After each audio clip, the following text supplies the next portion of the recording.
Hello. How's it going, my friends? Welcome to the second, or maybe it's the third episode of our summer hiatus. I am Craig, aka Pundy. I usually am the DM of our gaming stream, but since we're on hiatus, we're doing a couple different things. I was scheduled to do what I'm doing tonight next week, but we had to move things around just because of people scheduling. So we are going to make a dungeon tonight. That is what we're going to do. But first, of course, if you haven't followed us already, you can find us on our link tree. It's linktr.ee/elderbrain. You can find links to all of our stuff. We're on Twitter. We've got a Patreon. We've got a Discord. We've got a YouTube channel. Search Elderbrain Games, Elderbrain Cast, and you can find us on all the different socials. And we have a good time. We're gonna make a dungeon, and it's funny, for as long as I've been playing and as long as I've been creating dungeons and as long as I've been doing mapping, I've never actually used the Appendix A from the DMG to make a random dungeon. And I thought, you know what, this would be a perfect opportunity to do it. So we got the DMG here, and it's got rollable tables in it, which is pretty cool. I've got the online version from D&D Beyond ready to go for stream, so don't worry about that. I won't be showing my book every time. That'd be a little bit awkward to use, I think. But yeah, and basically how this is going to work is we're just going to roll and kind of see what happens. And if you have the ability to roll, you can post your roll in chat and let me know what you got for the tables, and we'll just kind of take it from there and just kind of see what happens. I'm excited. I think it's going to be fun. So let me get things up and ready here.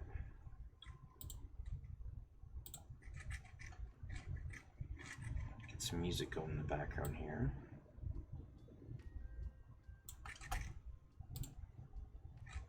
You guys can hear that. I'm pretty low, but just want a little subtle little bit of music to kind of fill in spots where I may not be talking. I also apologize for my rough voice. So I actually I had COVID, which was lots of fun, and I'm still kind of suffering from the effects of that. My voice, my throat just seems to be kind of not quite returning back to normal. I've got this kind of lingering cough and lingering chest pain issues, so I apologize for my my rough voice. Okay, so I use that's not what I want. This is what I want. I use this program called Campaign Cartographer 3, CC3 Plus. If you caught my mapping stream a few weeks ago, then you'll have seen this already. This is where I make all of my world maps, my dungeon maps, and I'm actually working on kind of a fun project. I'm working on doing some modular mega dungeons, and I'll give you a taste of one of them here. So basically, I'm creating these mega dungeons that'll have 4 intersections on either side here, and when I release it, you'll be able to plug them all together, basically, in any order that you want, and make a cool mega dungeon, a modular mega dungeon. I thought it'd be nice to make it modular so that, you know, it can be kind of moved around however. Something I really haven't seen done all that often, and I thought, why not? Something different. But today we're not doing that. Today we are going to be making a dungeon. And to do that, we're going to use this the D&D Beyond DMG that I have access to. And so you can see here that it's got the rollable tables. Now I can roll this. I don't have VTT open, Virtual Tabletop. But I can still click on it and it'll roll it right in the browser here. So that is what I am going to be doing to roll. And if you want to jump in and roll, then let me know. I know, I think Ian, you're on here with me. Anybody else who's on and wants to participate, just throw your roll into the chat when you see an opportunity, and we'll use it. And we'll just have some fun making a dungeon, hanging out. If you have any questions for myself about the stream, or about how I make maps, anything like that, post those in chat as well, and I will answer them as I can.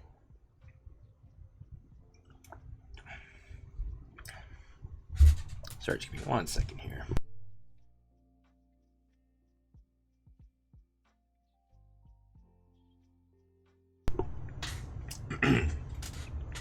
Figured I'd mute myself instead of coughing in all your eardrums there. All right, so the way that these tables work, I've kind of scrolled through them. Very basically, you start with a starting area, and then you can add passages. And for however many passages get added, you do this, you roll on these for each time. It tells you how long they are, how they end, what they come to. There's tables for the width of the passages, door types, what is beyond a door, chambers, what kind of chambers there are, size of chambers, how many exits, exit location, exit type, stairs. And there's also these cool things about what kind of dungeon it is. Is it a death trap? Is it a lair? A maze? So essentially, after we've kind of geomorphed our dungeon, got the layout for it, then we can kind of decide what type it's going to be, and then from there, so there's all kinds of things: tomb, treasure vault.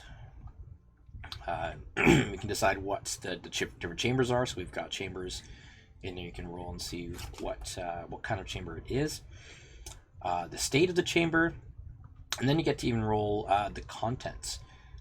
Is it empty? Does it have monsters in it? Are there traps in it? What are the motivations for the monsters, the hazards, obstacles that can be in there, trap triggers, trap effects, trick objects that could be inside rooms, what's in an empty room, dressing. There's even, what kind of noises might be in a room, what's the air like, odor, like there's so much stuff. General features, this is just, what do you want to put in a room. I tend to just kind of do that myself. I look at a room and I say, what does this room look like? But all those options are available for us, and I don't know, we'll see how far we get with mapping it out. But we will start. I gotta scroll all the way back up, find myself where I was with our starting area. All right. So our first roll is going to determine what our starting area looks like. Not knowing exactly what the size of the dungeon is going to be, I've given myself a pretty decent sized grid here, pretty large, and this way you've got lots of room to cover. So this is it's 300 feet wide, 300 by 300. What is that? 300 divided by 5 is how many squares across it is. I am not doing the maths, but we've got ample space here. So let's do our first roll, which gives us a 10, which means that our starting area is a passage that is 10 feet wide, and it's a 4-way intersection. Okay, well that's handy. That means I can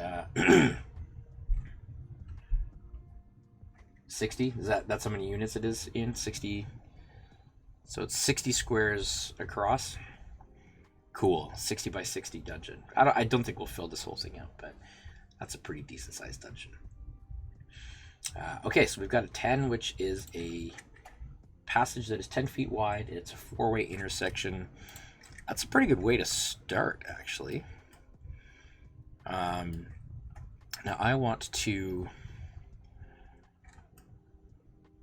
sometimes what I do with my dungeons is I add kind of a couple different grids so that I can mark out different things. So I'm going to rename this normal grid. I'm going to add a new grid sheet. And we'll go over top of it. And I can create different sized grids so that I can kind of divide the map into quarters, into sections, as it were. So I'm going to do that, and I'm going to use red, which is something that I normally use for this idea. I'm going to draw my hex. This is going to be a big boy. So to find out the middle of it, I think I can do this in 100s.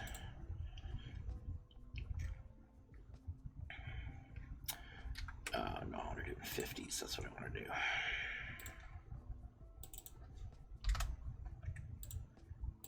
There we go. And then now I can easily spot my middle right there. Something that just a little trick that I did. So I'm just going to use the default floor and default walls and stuff for this. So we've got a 10-foot wide 4-way intersection. So, why isn't my mouse showing up? That's weird. Oh, hold on a second. My snaps, that's why. It's all messed up. 5 grid, 2 snap. Good job, Craig. So that'll be our start in the middle.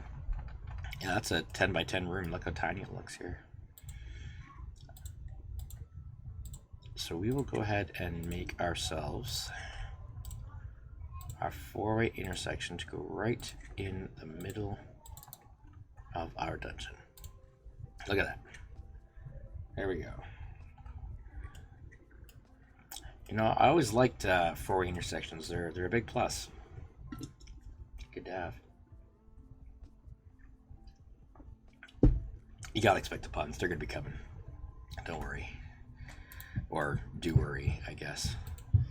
They will be frequent. I can't help it, okay? It's just who I am. Yep. So we got Ian in chat here with us from the stream. A couple of the guys will be hopefully jumping on later as well. Ian is Tekorimo. Ian plays Flick. So thanks for hanging out with us, Flick. And I believe Mike is going to be jumping on later on. And possibly Jack. I'm not sure if Devin will be or not, but we'll have some of the guys jumping on, hanging out with us. So welcome. Okay, so we have our starting area. And since our starting area breaks off into 4 passages, we get to roll 4 times on this passage table. And I'll start with the top one.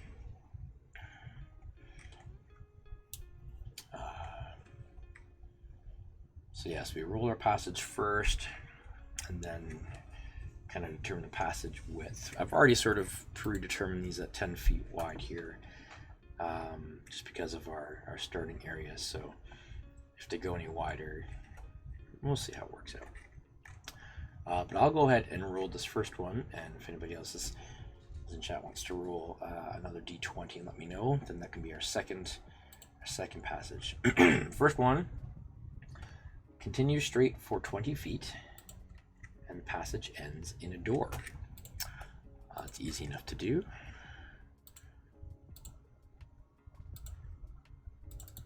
Oh, except that I can't draw straight. Apparently. All right, so 20 feet, and it ends in a door. So I'll go to door. Roll on the door, and it is a stone door. All right, stone door it is, and we'll pop that bad boy there. I will add walls afterwards, so I don't need to remove walls right now. We're just kind of fleshing out the basics here. All right, so we got passage number 1 ends in a door.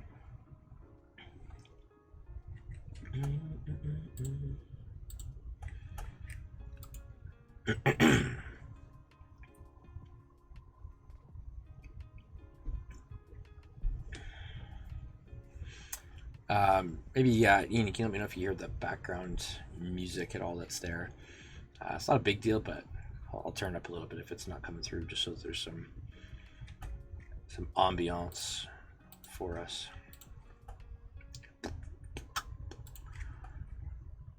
Roll on for the second passage, 18.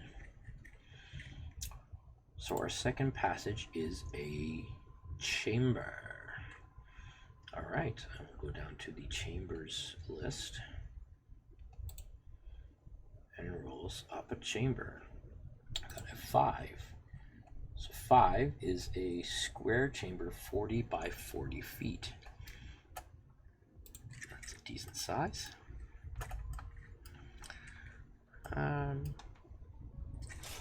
I'll make it centered, I guess. So 20 feet up. 20, 40.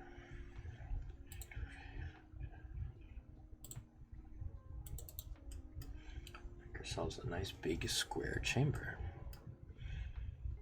Not too shabby.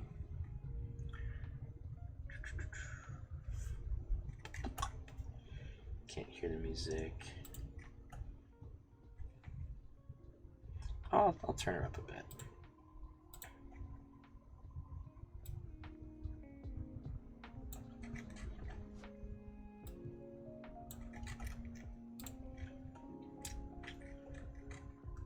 I do have it set to quiet. I don't want it to be like, so much louder than my voice and stuff, but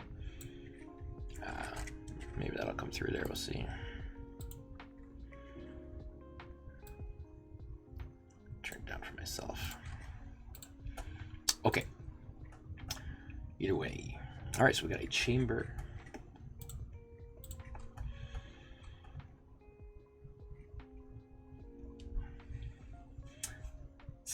For the next D20 roll. Okay, well that can be for our exits. So a 16 gives us, so for a normal chamber, that gives us 3 exits. Okay. Exit location. Well, I mean, there's not too many options here. So the first one's going to be on the same wall as the entrance. Okay, that could actually work. And it's going to be a door. It's going to be a door. Roll on the doors.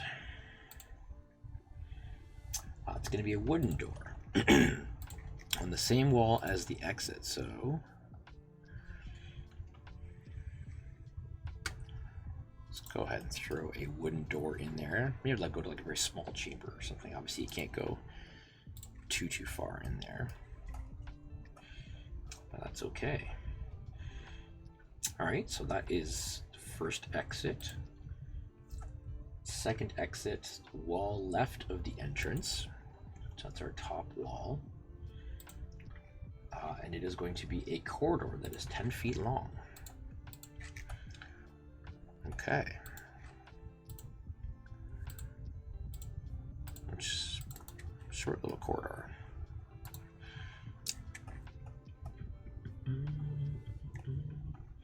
And third exit, wall opposite the entrance.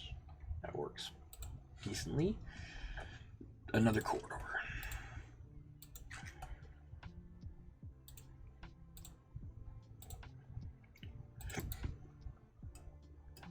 Okay. So you see, so we've already got a decent little dungeon going on here.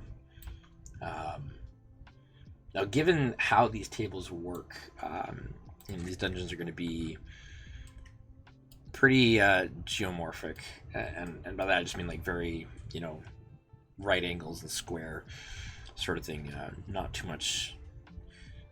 I don't think there's really much in the way of twisting and turning the way that these things roll out. And the whole idea is that if you wanted to make this while you're you know, using grid paper, kind of what I'm doing. So makes sense that it's just going to be kind of a lot of straight passages and stuff. I can always play with that. Kind of once I have, sometimes what I would like to do, like once I have a basic layout for a dungeon, I'll kind of go back and change some passages or add things, take things away. That's a nice thing about a program like this, where I can just delete and add and change anything. I don't have to erase.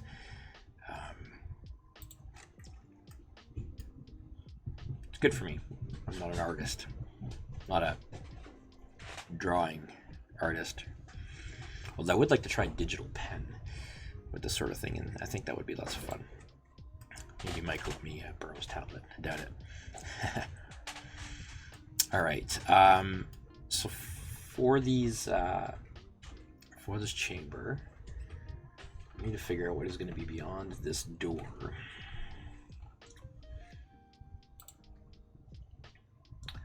A passage 20 feet ahead. Well, it can't exactly go 20 feet ahead, but it can go 10 feet ahead. And I can just make it a little narrow, so we'll just do that. So this chamber has a little side exit that goes back to that passage. Why not? Makes sense, right? Good dungeons always have multiple entrances and exits to rooms. So like with my that's not open for me. Like with my mega dungeon idea here, right? You've got, you know, some chambers are going to have multiple exits and entrances, some secret entrances, stairs, all that kind of thing. So lots of ways to get in and out or get stuck. I'll take that grid off. I don't need that on. Okay, so that one was easy beyond that door because that just goes back to our hallway. Let's see what is going to be in our northern passage.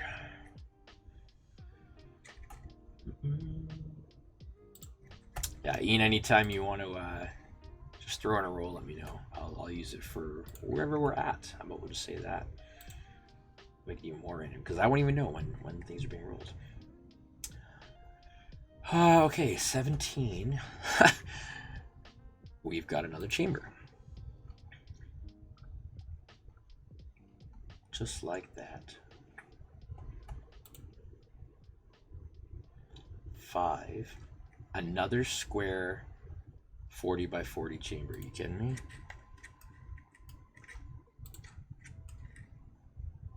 That's kind of funny. All right, so this is a consistent dungeon, I suppose.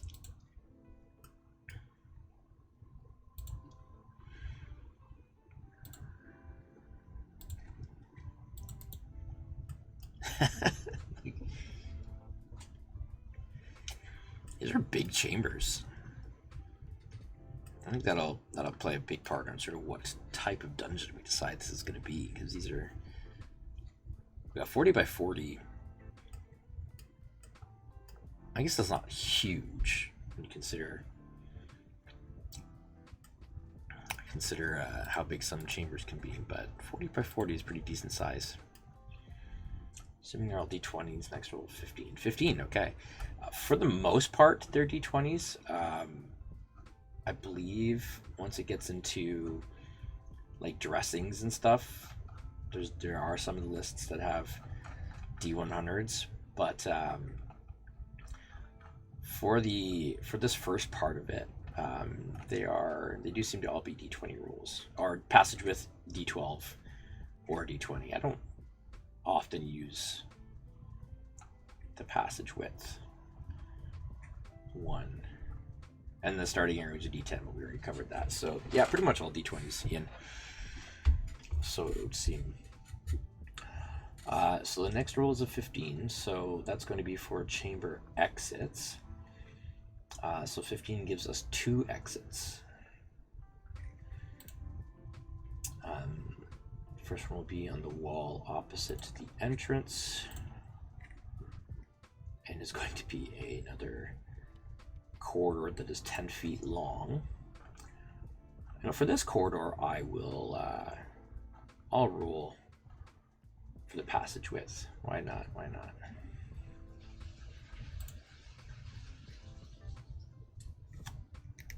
$10 feet. Okay. It wants us to do 10-foot. 10-foot passages. So a little 10 by 10 on that one.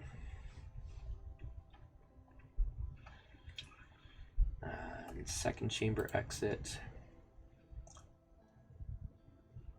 Oh, whoops, wrong table. Well, I'll keep the roll of 16, so wall right of entrance. Okay.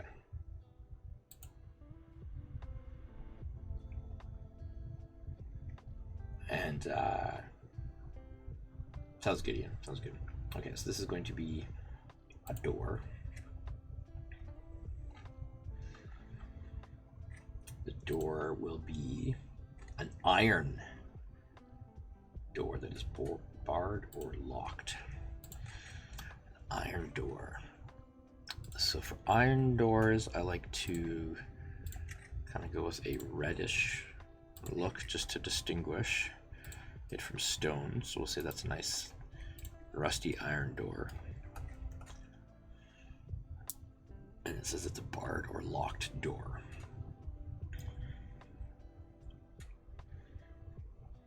All right. And what is beyond this door?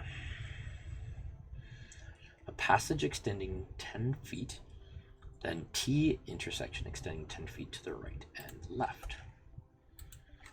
Okay. So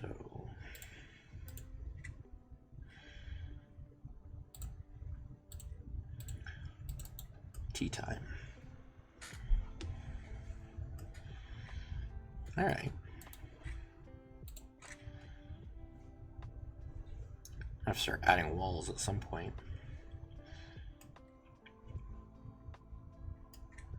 Maybe I'll add, let's wall off this one here.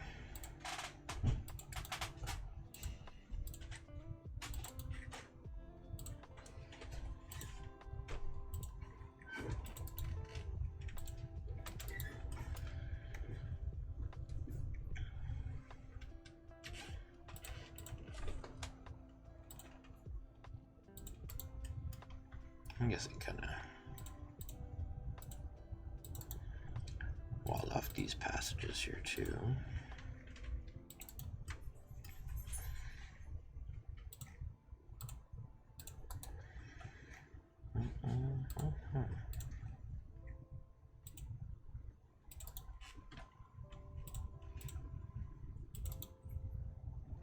Just to give us a little bit of a sense of finished area.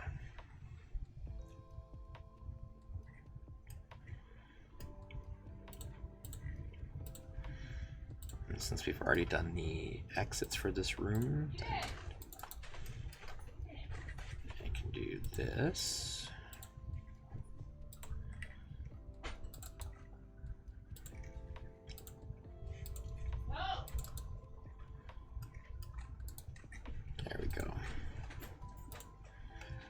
So that's our little mini dungeon so far.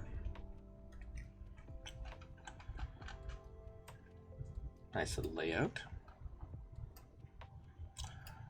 All right, so we are. We'll come back to that passage. Or you know what? No, we'll keep going. We'll keep going with. See where this takes us. So we'll go with this. This passageway. Next D20 with a 12. Okay. 12 gives us continue straight 20 feet, then the passage turns left and continues 10 feet.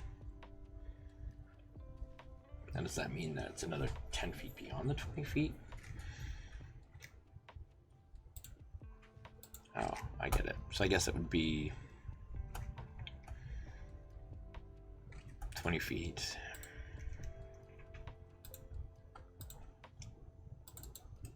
And then it'll go to the left. Okay. It goes to the left 10 feet. And it's 10 feet wide, so.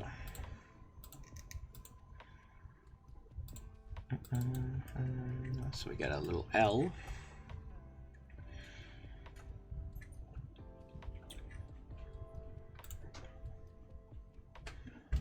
Continue straight 20 feet, door to the left, then an additional 10 feet ahead. Okay. So 20 feet. So right in here, there's going to be a door. And then it goes another 10 feet. There's going to be a door in there. Find out what kind of door we have.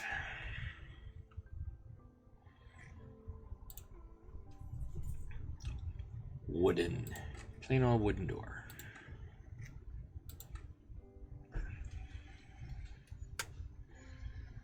Boom. Hello, door. I guess we'll have to come back to that door at some point and see what is beyond.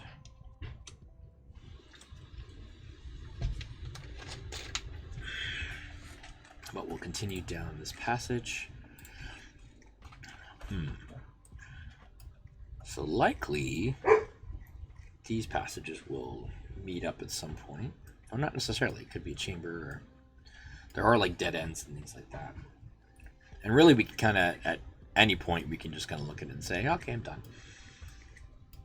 So we'll see where we get to, and then we can flesh out some of the rooms and fill it out, kind of decide what type of dungeon this is going to be. But I'm enjoying this process for now, just kind of sneaking the dungeon out and seeing what kind of shape we end up with.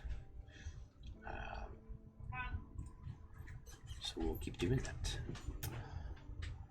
Alright, continuing our passage. We get a natural 20. That means it's critical hit passage. You automatically succeed at all checks made during in that passage. That would be interesting, actually. If there was a dungeon that had passages that automatically allowed you to succeed, or were enchanted to, you know, make DCs harder or easier. That's an interesting thought. I'm going to keep that in mind, the back of my mind, when I'm creating dungeons and places. Sort of like, you know, there are you can do magic effects and enchantments on things, areas like that. But more often than not, they are, you know, just poison or, you know, confusion or damage or something like that. But an enchantment that affects specifically your rules or ability checks. A little bit meta, but kind of cool. Anyway, sidetrack there. So 20 gives us stairs.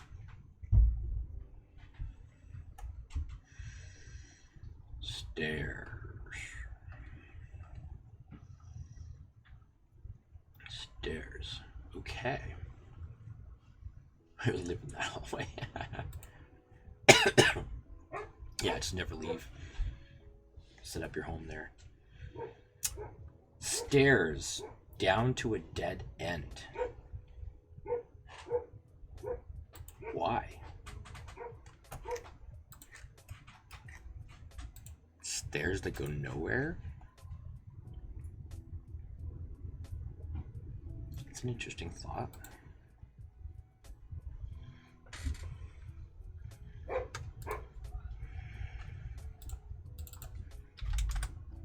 Oops. Double wide. Okay, well, those stairs, they go nowhere. They just end. Flats as they go down.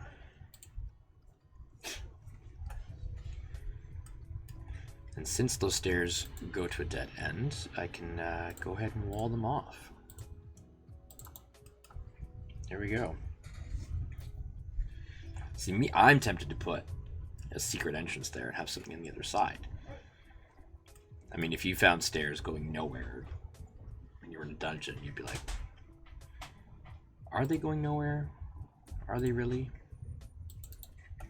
What did the DM hide on the other side of these doors to nowhere? D20 is a solid 2. All right, well, it's going to go see what's on the other side of that door. So let's see what's beyond that door. A passage, excuse me, a passage extending 10 feet. Then T intersection extending 10 feet to the right. Okay, just another T-Junction. Now, I've only got a small, this is only a 5-foot entrance right now. So I should see how wide this passage is going to be for this one. 10 feet. See, it wants 10 feet. It wants it to be 10 feet. So this one will be a little bit off center then. And I'll do it off center like that. Dead end staircase could be a collapse or a trap illusion or something sneaky to spring. That is true. Or it literally could just be a wall. Right? They were when they were constructing the dungeon, you know, they planned on going down that way, and then they just didn't get around to it, so they just walled it off and were like, meh. And that's where, when there's absolutely nothing there, that's when the players spend a full hour doing every possible check they can think of. But it can't be nothing. It's got to be something. Let's spend an hour looking at every single brick.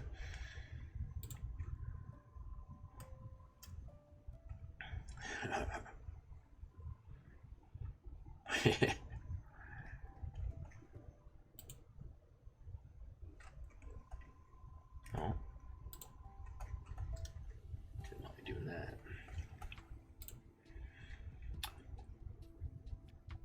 All right. Lost my train of thought here. So this passageway, this T-Junction, I feel like this one here can't really go much further unless it's going to join up with this chamber here. But let's see. I don't have to accept the table's rules either, right? We can kind of do whatever we want, but see, it says it's going to continue straight 20 feet. Then the passage turns left and continues 10 feet. Well, that's not really going to work. Let's try again. Continuing straight 30 feet, no doors or side passages. Let's just, sorry.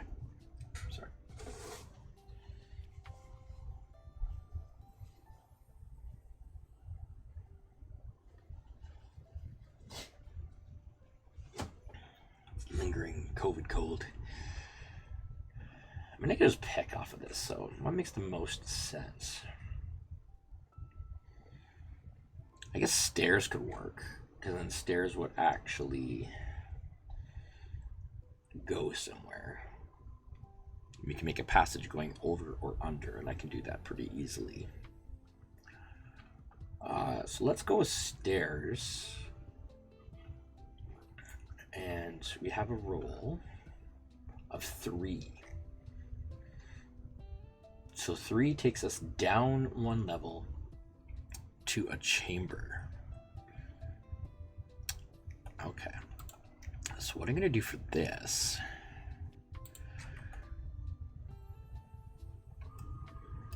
I'm going to cheat a little bit. I know. So I am going to kind of make this go down, and then it'll go ahead.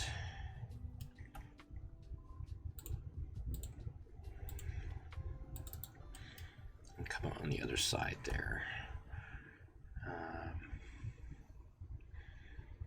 So actually I'm going to use this for the lower level. I'm going to use a different floor so that we can easily distinguish that something is on a different level. So one way to do it is to just use, just for this purposes, I can get into drop shadow effects and beveling and other kind of things that I often use to distinguish levels, but for our quick and easy here, So you're not spending all that time doing that. I'll do my kind of short way of doing it, which, so you're going down. I want this on flat.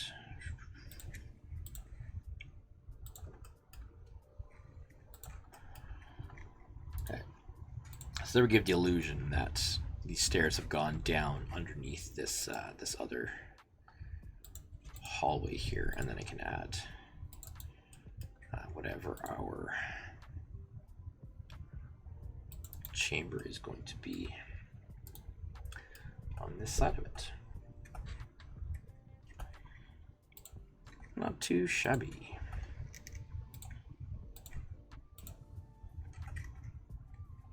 It's a nice little dungeon so far, and there's some places to explore, some dead ends, levels. 1970s sunken living room, yeah. No kidding, eh? What a weird thing. Such a strange concept.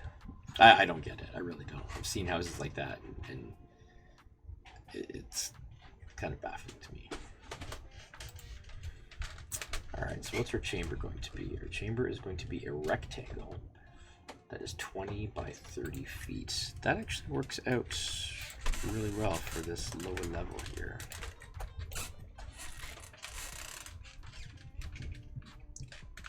We'll make it go 20.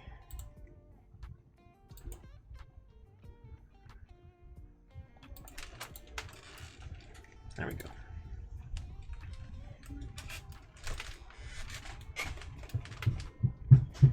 Well, this chamber's gonna go somewhere. I feel like any second levels, I kind of want to come back to. I kind of want to finish this first level, main level of the dungeon. So we'll come back to that chamber and decide what is in it.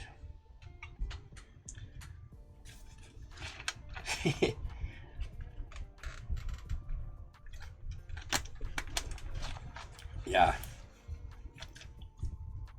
We'll find a way to tumble into on level ground. Never mind adding multiple levels. You know, full flat floor, and they'll still find ways to trip over nothing. So I hear that, man. Next D20 is a perfectly average 10. All right. Well, that's going to be this other passage here. So that passage is a continue straight 20 feet, comes to a dead end with a 10% chance of a secret door. Ooh. But there's no, how do I determine whether there's a secret door there or not?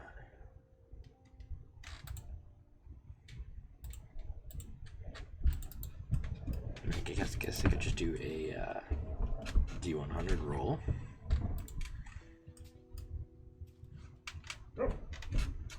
Do a percentile dice and say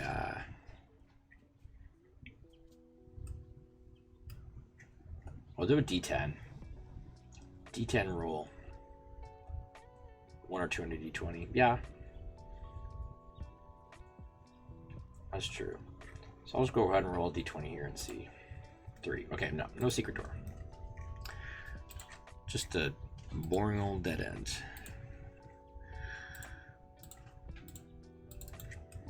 Okay.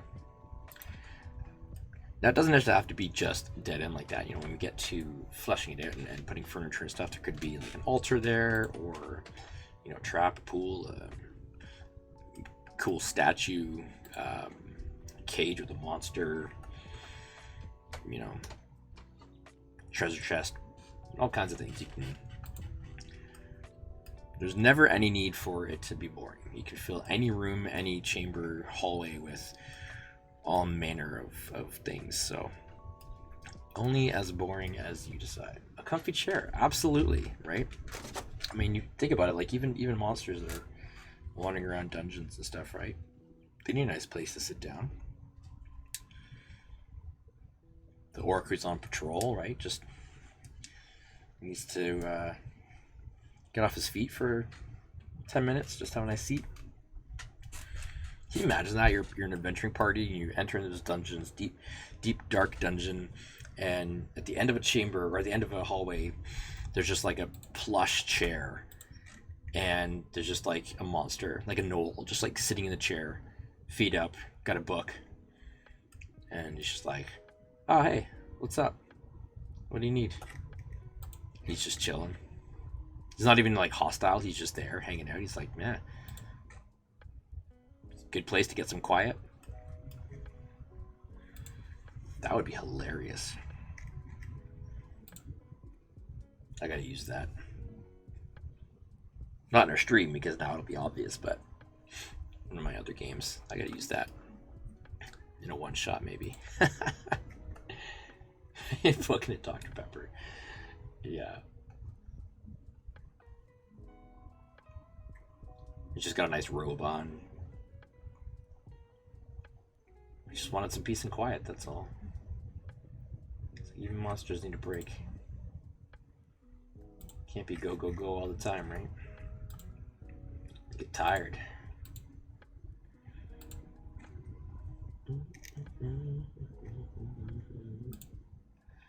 All right, let's come back to this T-Junction. And we'll start with the top here now. For overlapping reasons, if anything goes to the left, I won't do that just because I don't want it to cover up our basement floor there. Hard to see. So let's give this a roll on the passage. That's a 4. Door to the left. Well, we're gonna make that door to the right because I can do what I want. So that will be 20 feet straight ahead.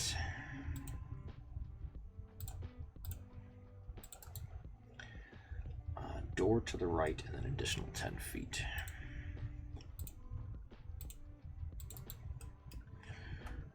Right, so I'm just gonna go ahead and fill in this wall just so that we know that's there. And I've got a door to the right, and it is a plain old wooden door. Back to our wooden doors. Fair enough. Don't want that extra thick, just regular door.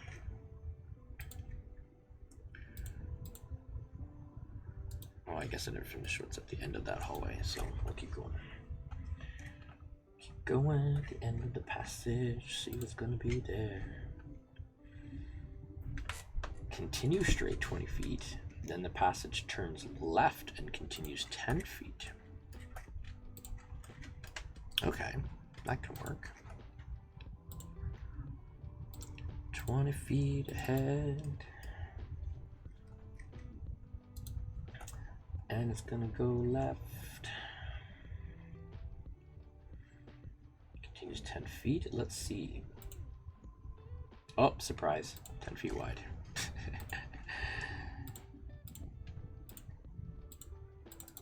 I guess in your average sized dungeon, most passageways are going to be 5 or 10 feet.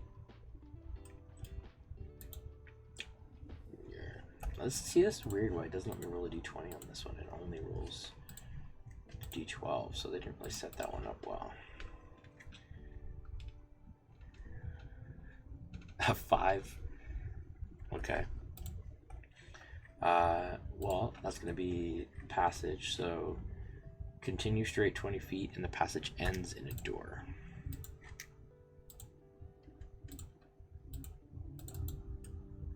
Okay, 20 feet.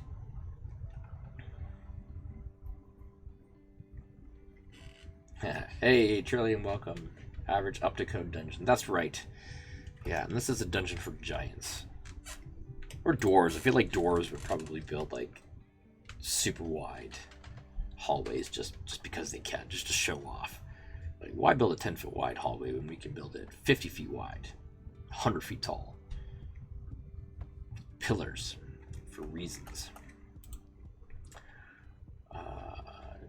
So Trillium, we're just rolling on this table here, and if you want to jump in and add rolls at any time, please go ahead and do so, and let me know what you get, and we will throw it in here. So far, Ian's been giving me some mostly low rolls,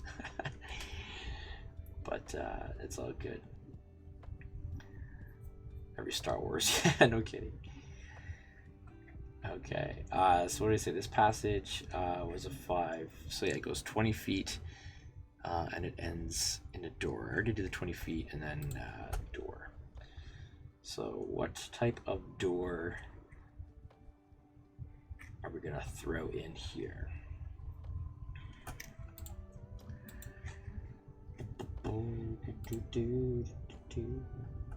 Oh, another wooden door.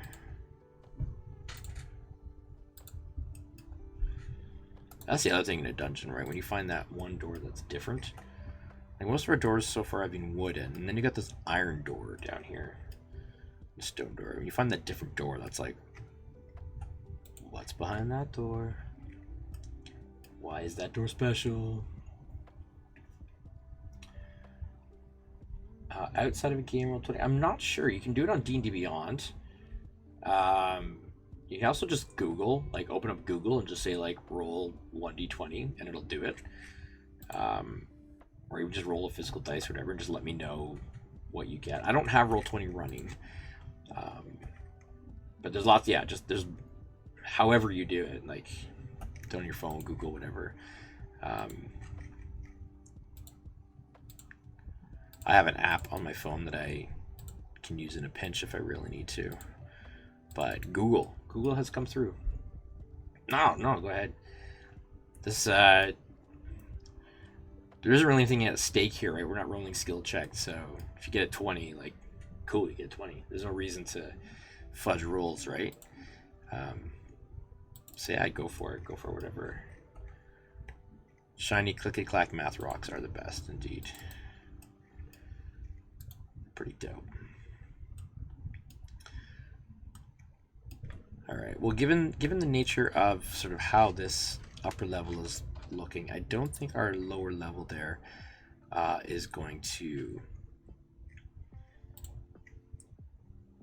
go too many places. So I'm just going to go ahead and wall it off, and then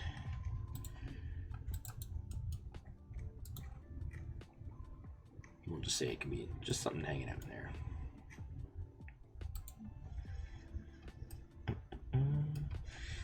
All right, so beyond this door, this is what we need our next roll. So, Charlie, why don't you go ahead and roll this first d20 for beyond the door.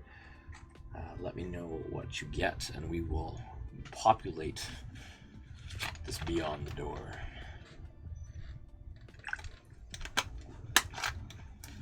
Forbidden Gushers, so crunchy.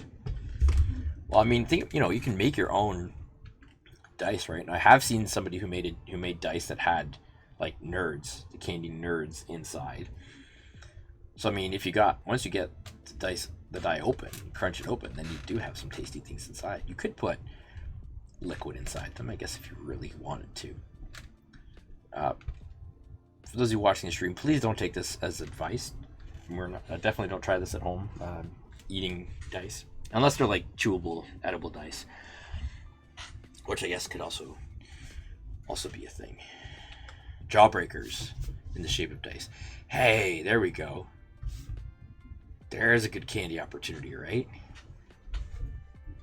Jawbreaker candy in the shape of dice so that you can eat a d20.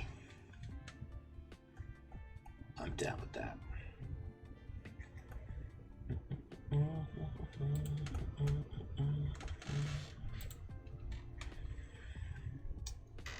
Trillium, did you want to get in on this roll here? Tell us what's behind the door. What's it gonna be?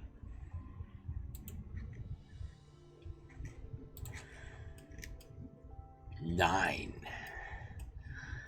All right.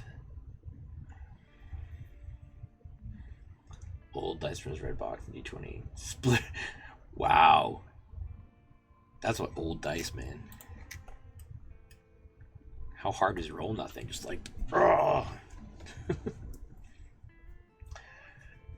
9. So 9 gives us a chamber.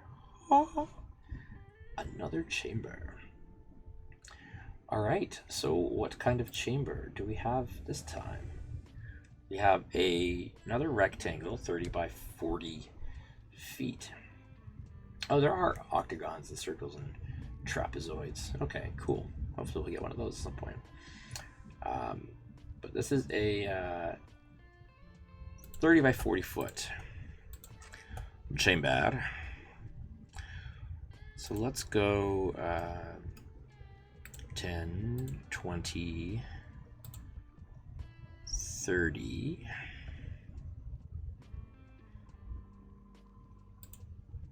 It's a big chamber. Not too shabby. This is looking pretty good, actually. I wasn't sure how the randomizer, like, you get in a dungeon that doesn't really work. So far, so good, though. I mean, it looks like a dungeon to me. I don't know why, right off the bat here, I'm getting, like, tomb vibes. But, I mean, I guess it really could be anything. Could be anything we want. Could be the bathhouse dungeon. Just every chamber is just a big bath. This is where the monsters go for their downtime and to get cleaned off. Makes sense, right? Lost Temple. Lost Temple, dedicated to the forgotten god of bathing. The god of saunas.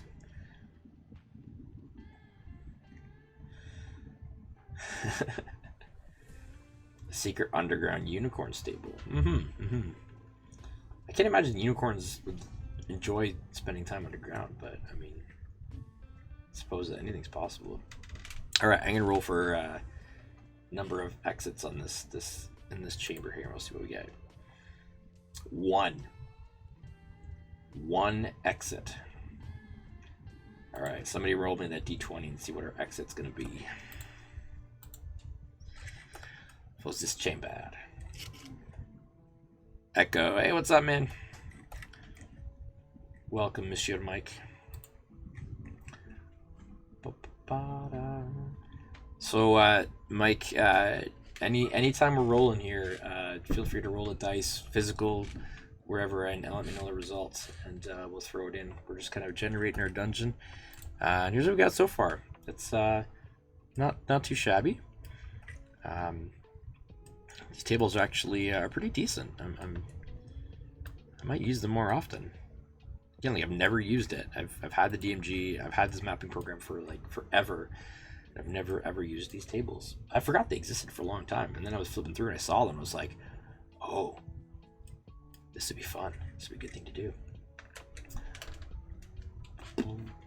Seeing this tomb thing, yeah.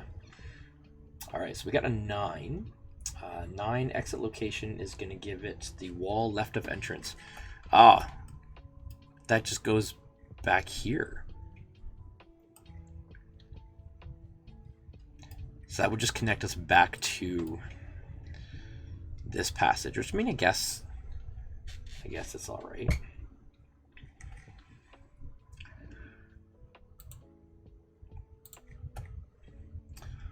What's our exit type? And it's a 10-foot long corridor. So yeah, it's just gonna go right back to this wall here, I guess. And that's okay. I am going to need to open up that wall.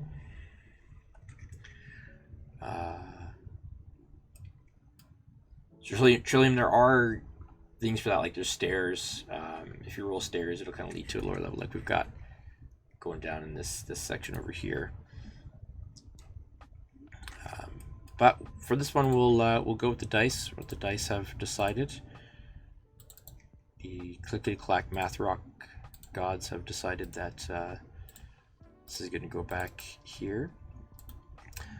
And I need to open up that wall. It's just a chamber, so I'm going to go ahead and do that. Boom, boom. There we go. The gems of fate. I have no idea how involved. We'll get involved. It's kind of how it goes. If it goes to a lower level, then totally we'll do that. I'm just sort of working on this one level for now, and kind of seeing where it goes. And I think it looks like this area is now pretty much done. A small door. Oh, I like that idea. I really like that idea. I'm gonna do that, and we can show that it's smaller. I can change the size of it a little bit, but what kind of door is it gonna be? Mike, give me D20. Roll it up for me, man. Let's see what kind of door we get.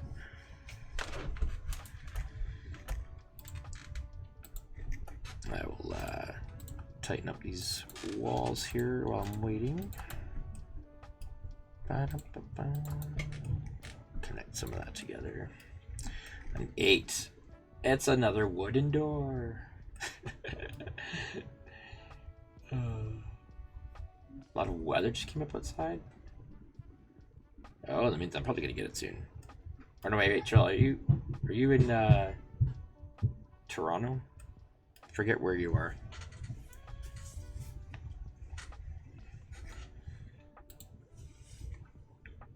Go batten them hatches.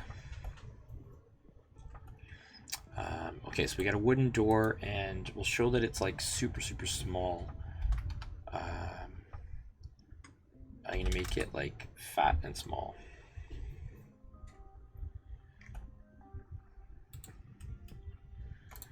So there we go. A wee little door. Door for the small folk. Like in Alice in Wonderland, you see that tiny little door. You're like, how do I get through that? Party that doesn't have any short folk is gonna have to figure out. Gotta use a reduce spell. Or turn into a gaseous vapor or something else to get through there. Alright, so the northern-ish, I guess it's the northern part of our dungeon, looks like it is complete. We'll come back down to this door on the right, and let's see where this door goes. We're going to need a few rolls, so just go ahead and roll whatever, guys, and I'll plug it in as we go. I'm going to go ahead and roll what's beyond the door. We'll see what we get. 17. We get a chamber. Of course we do.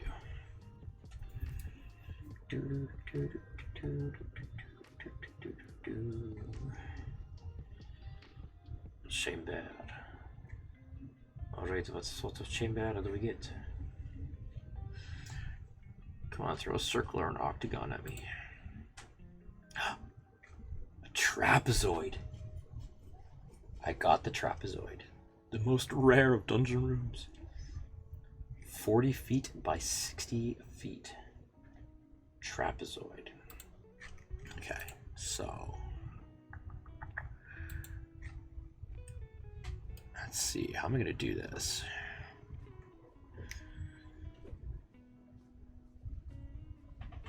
I guess we'll go 10, 20, 30, 40. And it's going to be 60 feet on the other end, so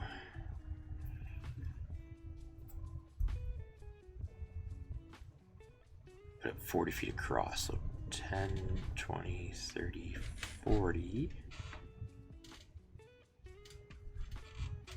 10, 20, 30, 40.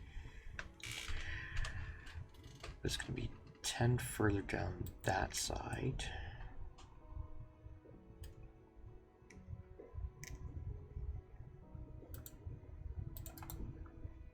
Like that. There we go.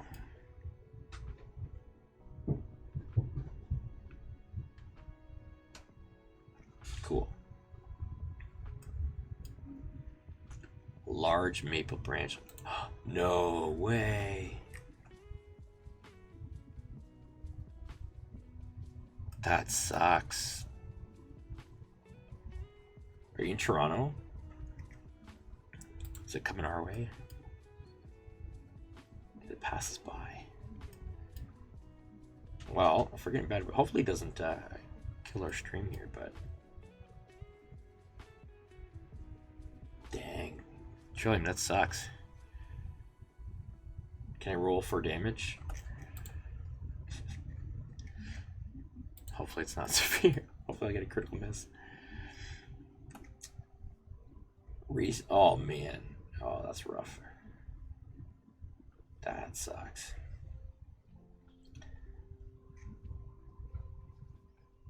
Moving east. Good. Guess it passed us over.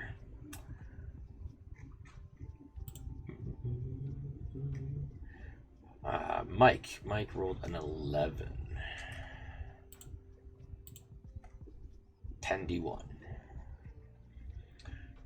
So 10d1 exits. There are two exits in this large chamber.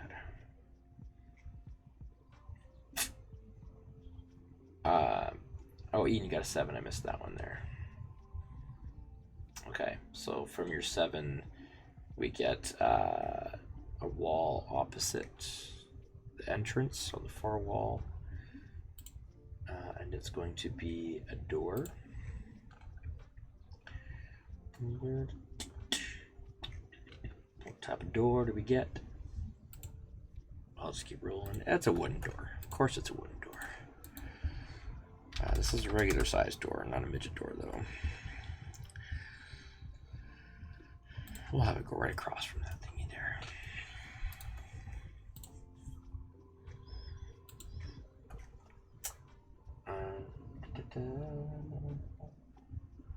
Okay, and our second chamber exit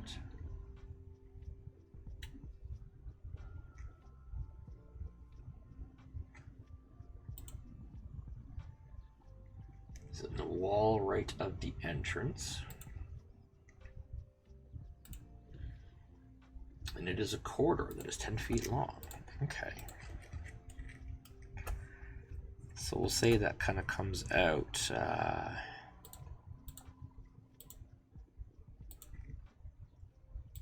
there-ish. That works.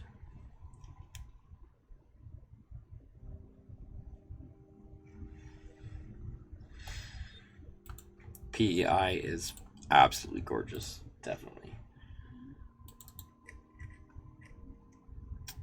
There are few places like it. I've only been once, and that was for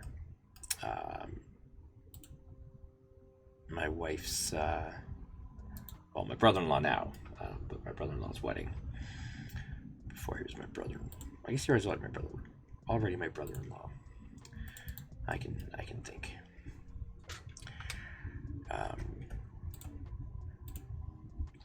That was like 12 years ago, but it was beautiful. Okay, I need to tighten up my snaps here so that I can get the right. Still not giving me quite the right angle on that wall, but that's okay. That'll do. All right, throw me some rolls, guys. I need a roll for this passageway to see what sort of passage it's going to be, and then I'll need a roll for what's beyond this door here as well. So if all three of you roll, those of you here roll, and anybody else, if you want to roll, go ahead and roll. I will use them all. We'll use all of your rolls.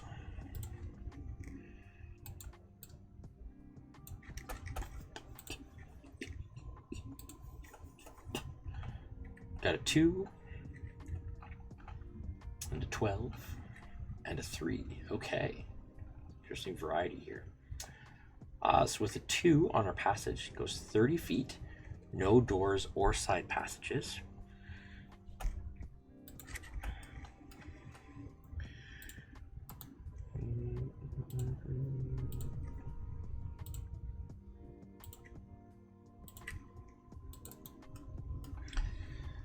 And 12 continues straight 20 feet, then turns left and continues 10 feet. Okay.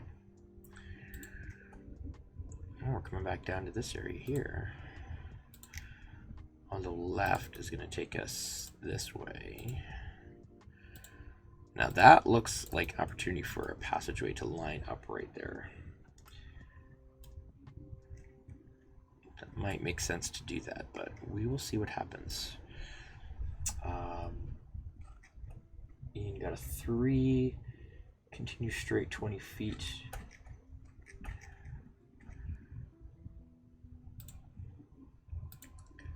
Door to the right, 10 feet ahead. All right, so we'll need a roll for that door to see what kind of door it's going to be, and then a roll to see what is beyond the door. And I will put some walls in while this is happening. I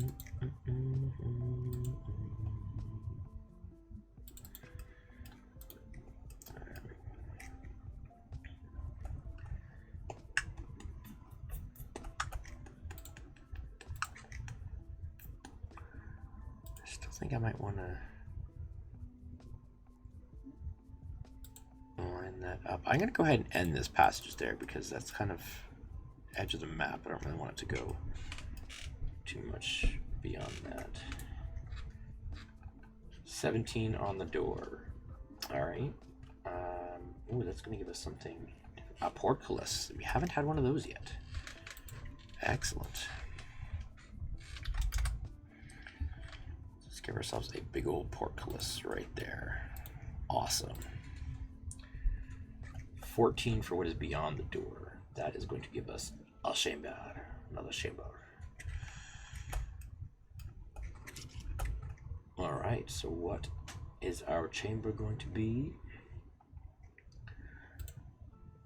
Chamber is going to be a circle with a 50-foot diameter. Yay, variety. Now, how is that going to fit there, though? This is going to be the interesting part.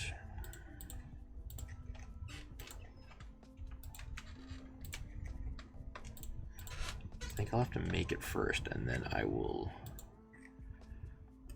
move it over. So 50-foot diameter. That's not, radius is half, right? Diameter is the full thing. I can math. So that's going to be 10, 20, 25. Will give us 50.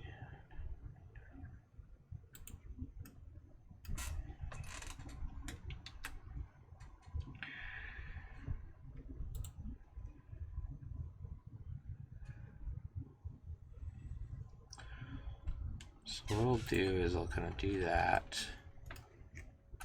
And then add a little, this passageway will go into it like this. There we go. Looks pretty good. And I'm going to need a circular wall all the way around that.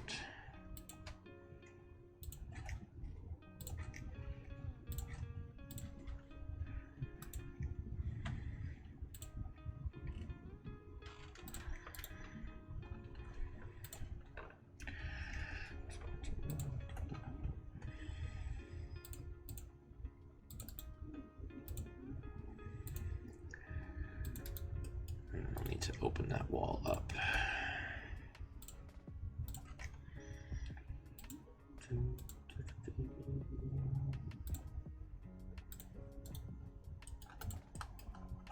Perfect.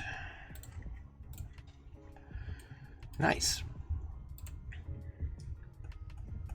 That's a nice little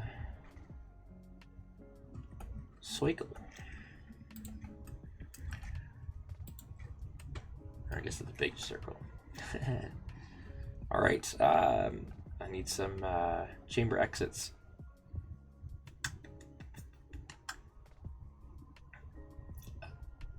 11. Oh, I thought you were saying your rolls were 11, 14. Those are your kids' ages. I mean, I guess we could make those rolls, but roll a D100 on your children's ages, or D20, I guess. We want to keep them under 20. Ian, I'm gonna go ahead and use the ages that you put there as rolls, just because. Why the heck not? So an 11 gives us a.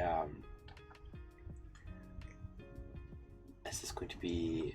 That's a large chamber, so 11 gives us 2 exits. 2 exits, and the first exit, 14, is the wall right of entrance. Cool. And you rolled a 3 for exit type, so that's going to be a door. I will roll the door. It's wooden. Of course it is. Plain old wooden door.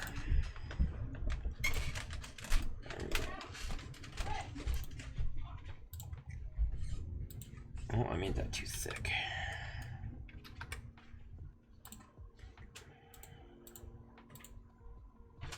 That's okay. It's a thick wooden door.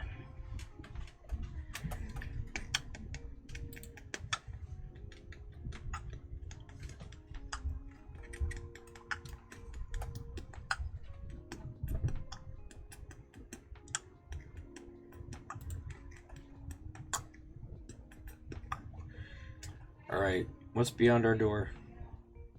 Mike or Trilly, give me a roll. Roll it up. I'll both of you give me a roll. We'll see what happens.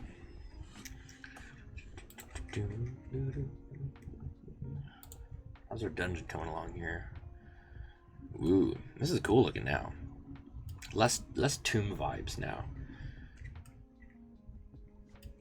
with the fancy chamber look and stuff. Less of a tomb feel. Beyond the door, a 19. Stairs. We get stairs. Bad as the stairs go.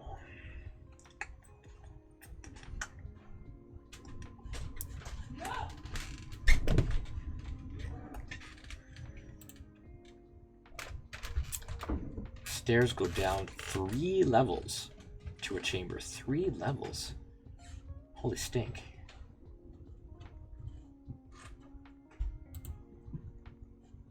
I don't know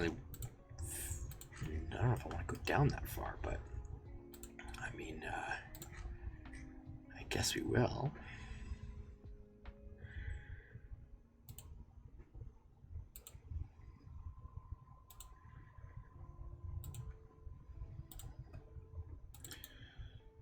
Wall. Whoops.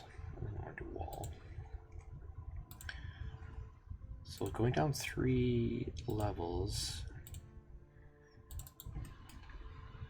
I don't think I will continue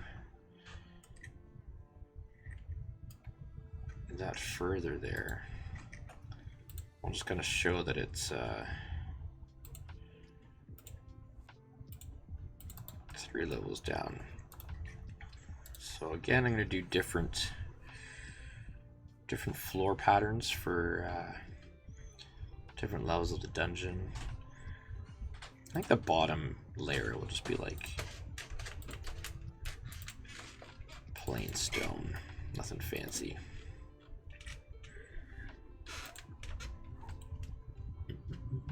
And we'll use my short steps. Oops. These are John Roberts steps.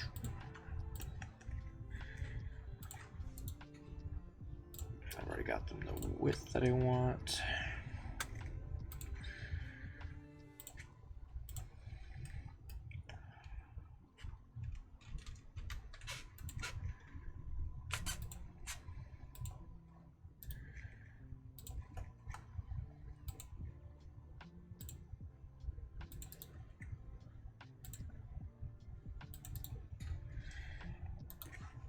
Alright, there we go. So there's those stairs go down. Down, 3 levels. And that leads to loading message at the bottom of the stairs. Yeah, loading. Dungeon level to be determined. Hasn't reticulated the splines yet. No random generated. I'm gonna go ahead and connect this passage just because it makes sense to me. So I'm gonna do that. I think we can kind of be done with this side of the map here.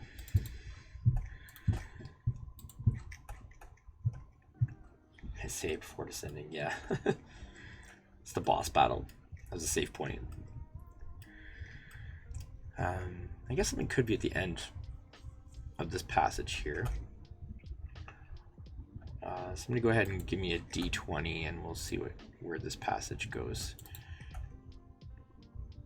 If it gets a chamber or if it just goes down to the other passage, or who knows, maybe there'll be more stairs. Let's see what happens.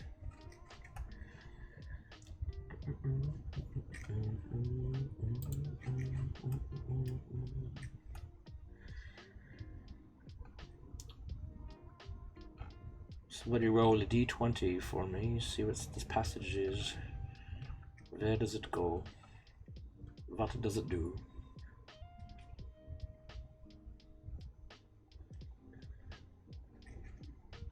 Guys are too busy talking about cows. Oops. Just mean that to go up there. For those of you that are hanging out with us, watching, welcome. Glad you're here. Hope you are enjoying what we're doing here. Normally we stream Dungeons & Dragons live stream campaign, actual play. We're on summer hiatus for the month of July. At the very least, maybe into August, we'll see. But while we are on break, we are doing some art streams and map streams. We're going to hopefully play a different game. I know Jack's got one in the books, Super Normal. And we're going to do a game night as well and just kind of hang out and play games. So just doing some fun different stuff for the summer here. Mike, we got a 16 chamber. Okay, so it is going to be a chamber. Hopefully it's a small chamber though, because there's not really room for a 50-foot circle. Yeah, that's not going to work here. Not going to work. 40 by 40 foot square, also not going to work. Okay, well, you know what? I'm just going to make an executive decision here as the master dungeon planner. We don't have any octagonal chambers yet, so I'm just going to go ahead and throw this in here because I can. And it's going to be a dead end. We'll just say that that's where it ends, because we've got lots of other places to fill out. So that's just going to be a nice little room at the end of that corridor there. Okay, so this dungeon is really starting to fill out here. Oh, we've got this door at the other side of the trapezoid chamber. So I'm going to need some rolls for what is beyond this door. Possibly. So whoever wants to roll, go ahead and just throw some numbers at me. See what happens. First one is going to be for what's beyond a door. Let's see what happens. 9. Mike, you like chambers. You rolled me another chamber.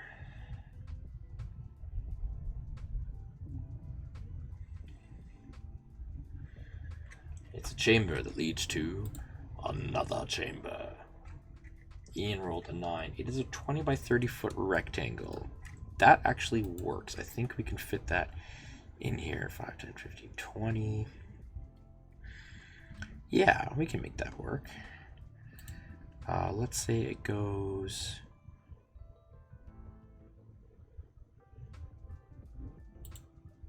Okay, so 10, 20, 20, 30. Just a wee little chamber. It's the antechamber. Antechamber, and this one's the uncle chamber.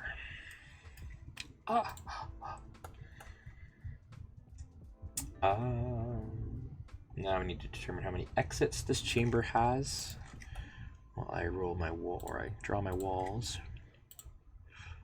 I'ma put up my walls. How many exits does a chamber have? It has 1. That's...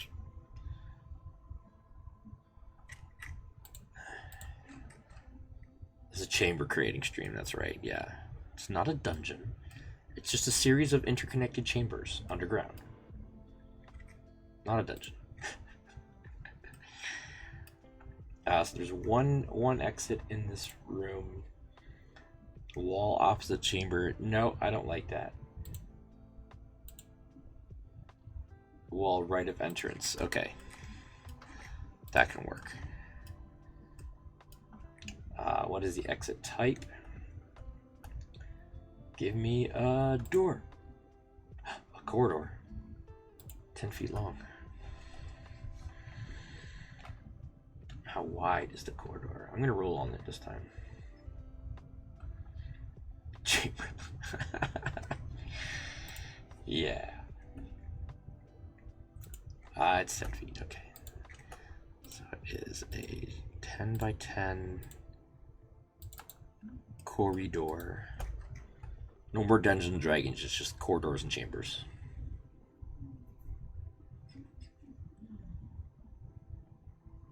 Corridors and chamberlains. Literally all you do is just walk around corridors guided by the chamberlain who tells you where everything is. There's a fun game. I'm gonna keep rolling here, so guys just roll whenever you want, but let's see what we got here. Our passage is gonna continue 20. Continue straight to 20 feet. Okay. It's gonna turn right and no 10 feet. Oh, so it's butting up against the end of the edge of this trapezoid. Precursor. Yeah, before they started filling in with the dragons, and they looked at the chambers and they go, you know what, this is kind of like dungeons. It started out as just, it didn't start out as war games as everybody thinks it was. It started with them just like doing some like house designs. Just designing like, what if we just drew some chambers? Just see. Let's just see what happens. Either that or C&C is like the Discovery Channel version of D&D, where it's just like they're trying to sell corridors and chambers to people, to buyers. So they take them around on tour and like, now this chamber has a lovely torture rack. It does come included with the facility. It is used. Well used. I hope that doesn't deter you.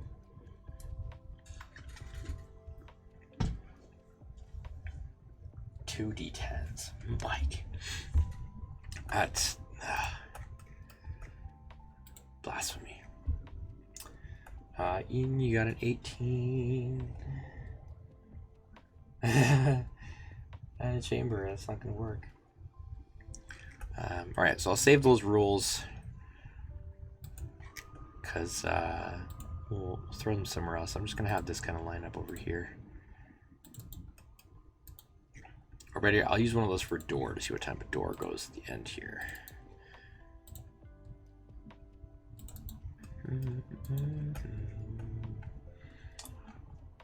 Okay, so an 18 for the doors gives us a locked portcullis.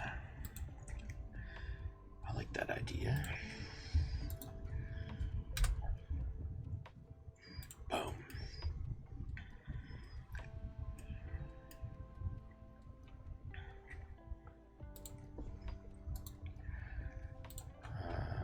I'm just using this portcullis to take that wall out on this side. We can do that.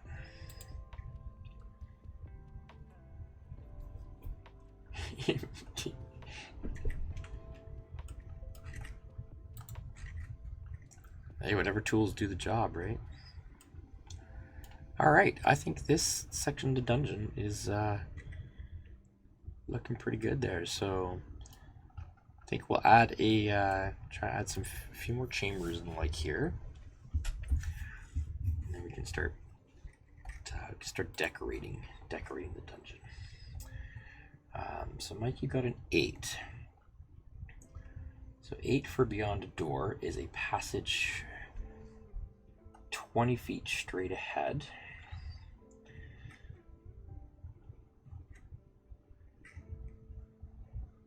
Somebody give me D20 roll. This passage width won't let me roll a D20. Let's roll a D12. Actually, no, you know what? Only D12 will work here. It's not enough space for the bigger ones, so that's a 5. Okay, so that's a 10-foot passage.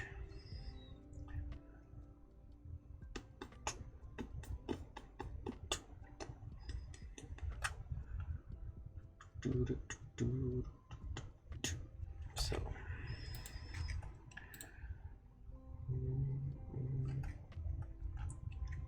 I say? 20 feet? No, 10 feet. So 20 feet ahead. There we go. What does this passage connect to?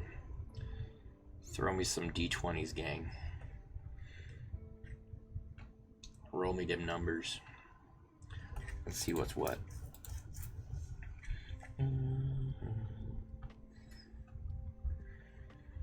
So is that much more fun doing this with other people than doing it on my own? I mean, this will be fun. I like making dungeons, but it's more fun. You got a 15, so 15 for our passage. Mike, enough with the chambers, man. Like, again, you really are the Chamberlain. Like, there's no room for a chamber. Do you see this? Do you see this space? Does this look like there's room for a chamber? There's not room for a chamber. I reject your rule. Well, I'll hold it. I'll hold it for something that comes next. A 4. Continue straight 20 feet, door to the left, then an additional 10 feet. Okay. Well, we'll use that door to the left bit. So this is going to connect with this passage. But there's going to be a door to the left, and then we'll see what that door is there. So I will use your 15 here. 15 is an iron door. There we go. That I can work with.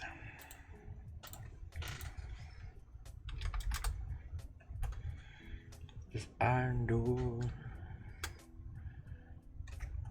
I've still got my different grid settings on there. Okay, iron door.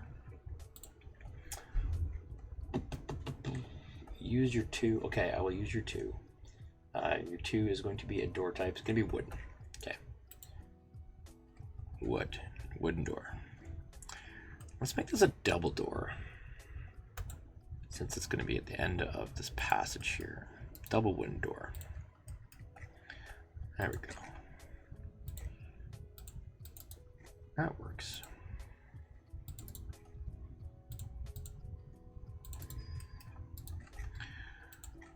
All right. Disadvantage, yeah. All right, what's beyond the door? Somebody tell me what's beyond this iron door.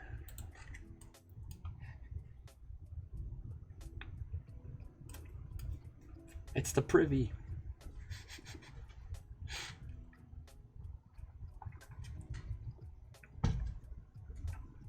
I used that too for the wooden door at the end of this passage. So I need a new roll for what's beyond. What's beyond the iron door?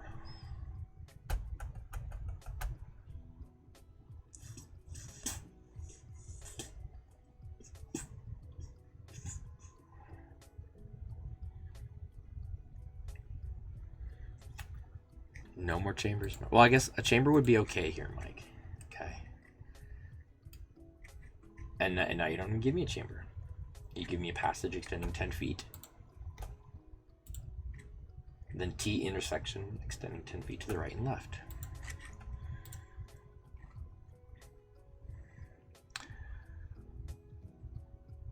I'm gonna make this a 5-foot passageway just because. Let's change it up a little bit. Let's change things up a bit.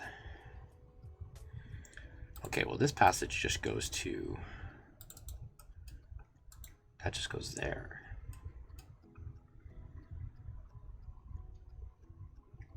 Ian, flipping tables. You change your dice, man.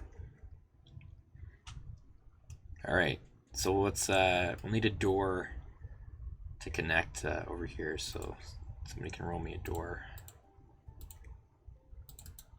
See what this passage or what this doorway turns out to be. 5. 5 will give us a good old wooden door. Tried and true. All right.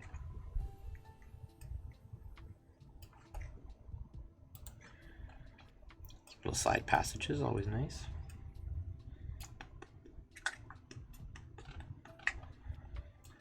All right, continuing our passage here. Continue straight 20 feet, then the passage turns left and continues 10 feet. That's just going to connect. That's literally just going to bring us right back here. I mean, okay.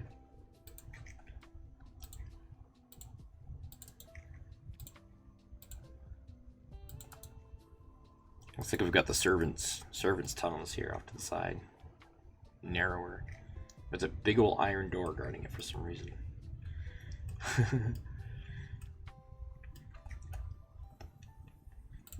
Alright, what kind of door is this going to be? Where am I? Another iron door. That's really funny. So what are these iron? You got 2 iron doors here, but then just a wooden one up there. That's interesting. So what are the iron doors girding? I guess we'll find out when we start to decorate. Gotta be something good in there. Either that or something completely worthless. All right, so that came full circle. That whole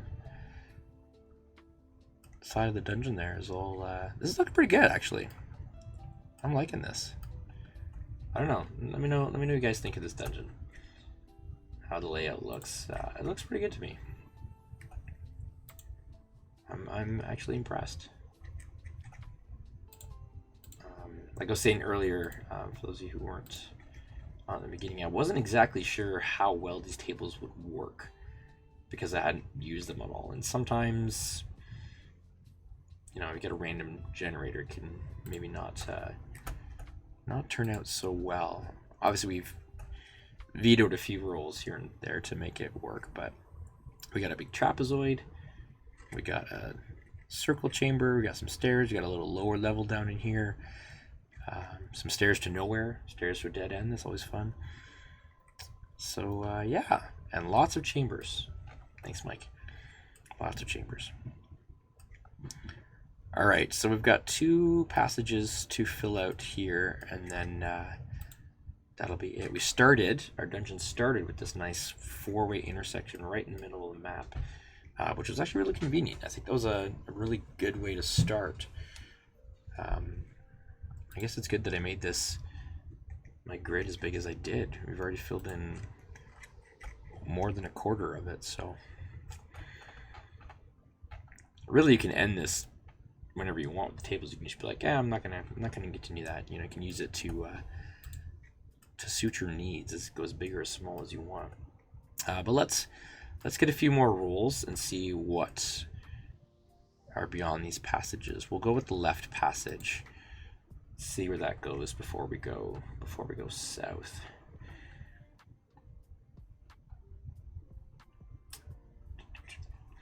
And then once we finish the layout here, we'll do a bit of a break. Are you a 2? Oh my goodness. Lots and lots of 2s tonight. Okay, so 2 is going to continue straight 30 feet, no doors or side passages. Just a boring old tunnel. For now. We'll fill it in, it won't be as boring later.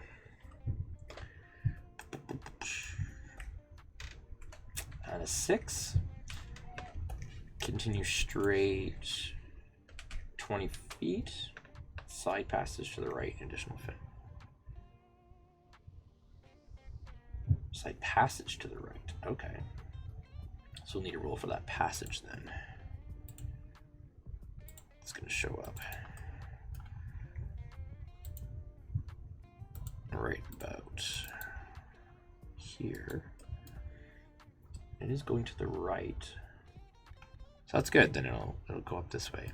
That's working out nicely. Okay, so 19. Oh, I'm joining you on the chamber side. Chamber side of things here, Mike. I'm just going to do a short little passage to link to our chamber. So let's roll a chamber. I feel like this has to be Mike's roll. He is the Chamberlain after all. As declared by Ian. Can't take it back now, so roll our chamber, Mike. Let's see what we get here. See what we get. You seriously roll a 2? Oh my goodness. Good thing these aren't like attack rolls, man. So 20 by 20, okay.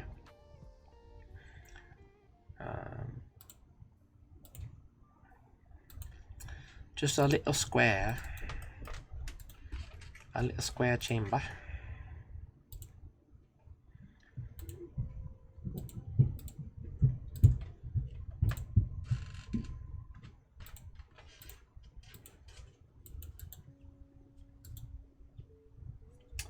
Okay, so how many exits does this chamber have? 4. 19. More than there are walls. Could be interesting.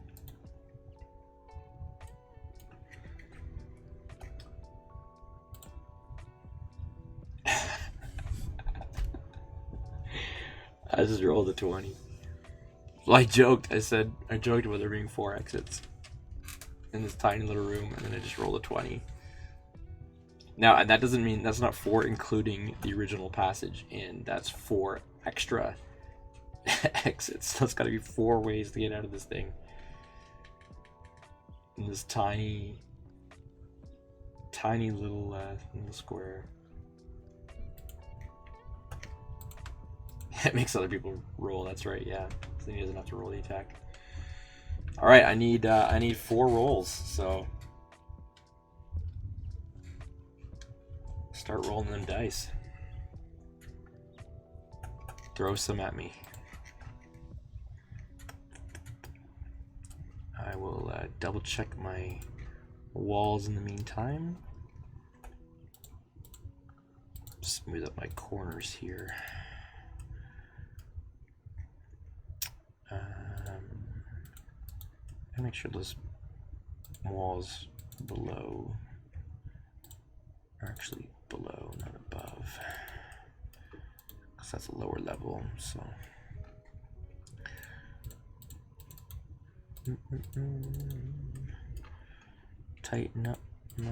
tidy up my corners here, so I don't have any disjoined walls. Make sure they're all nicely joined. I'm leaving that one open because it's going to a level. So I think those are all there and there. Okay, I think those are good. All right, what do we got here? A 19.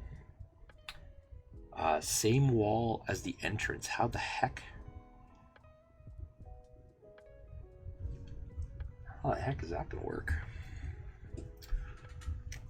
I guess really the only way that that can work, I'm gonna throw it on this side here. There's gonna be a little thing going in there.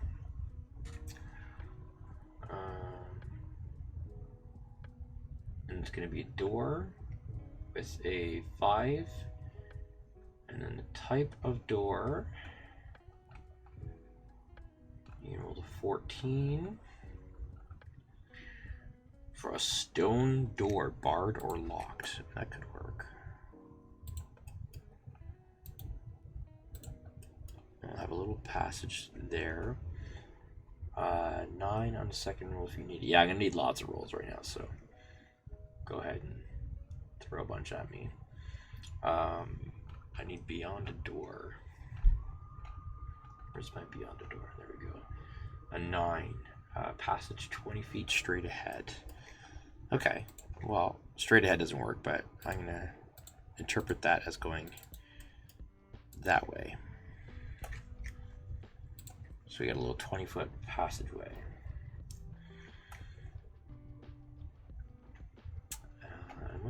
Where's this passage gonna go? Stairs. Oh, nice. Okay, that actually works really well. A little side door that goes to some a narrow passageway and then some stairs. The rolls are working with us right now. This is good. This is good. Throw as many numbers at me as you want, guys. I'll plug them in wherever I can here. On these stairs, 16 down to a dead end. We've got more stairs leading down to a dead end. That is funny. That is really funny.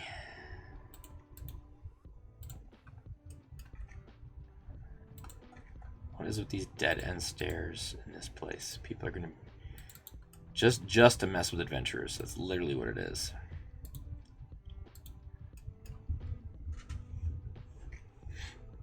Just to throw them off. You go, we found it. We found the secret passage. This passage that was barred behind this door that was hard to get open. Stairs going nowhere.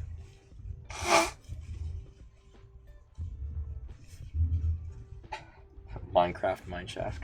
Yeah, no kidding, eh?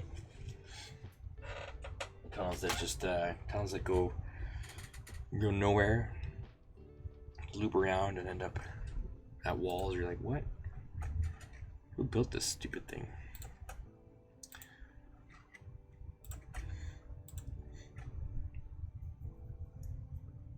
It's okay, Trillium. Mike was rolling lots of chambers for us, so very helpful. Stairs are a lot of effort. All right, I need 3 more rolls at the very least because we got 3 more exits to go, and then I'm gonna need what's beyond those exits in this room. So, see this tiny little room here for those of you who missed it, has, in addition to the entrance, 4 exits. So there's 5 ways in and out of this room. So far, we got this little stone door, it's barred, that leads to... Now here's... Okay. Oh. You've got a stone door that's barred, and the bar's on the other side, and it goes to stairs that lead nowhere. That's a way to totally screw with your players' heads, where they just like there is no answer to the riddle. They are going to spend an hour down there trying to find the hidden door. Yeah, touching every brick, casting spells, doing whatever they can, smashing through the wall, and then like Minecraft, on the other side is lava, magma. That's all there is on the other side. It just pours through. It's a wall of obsidian that just has magma right on the other side. You're like, oh crap, and you gotta run as it pours in on you. Alright. Well, I'm gonna keep rolling here because we need a bunch, so just throw numbers at me whenever you get them, guys. Wall opposite entrance is gonna be our next exit.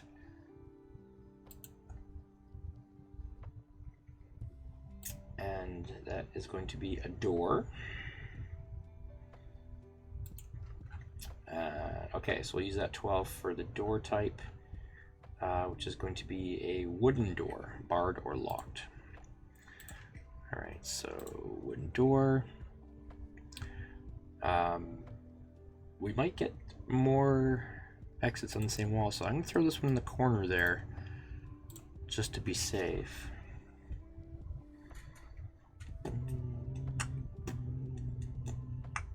I'm going to finish the exits, and then we'll see what's beyond the exits. Wall right of entrance. Okay, and a corridor that is 10 feet long. Let's see how wide this corridor is going to be. 10 feet. Magic number.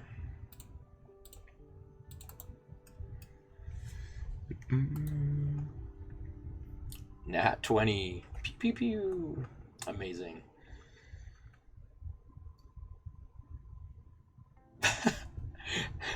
That puts it on the same wall as the entrance again.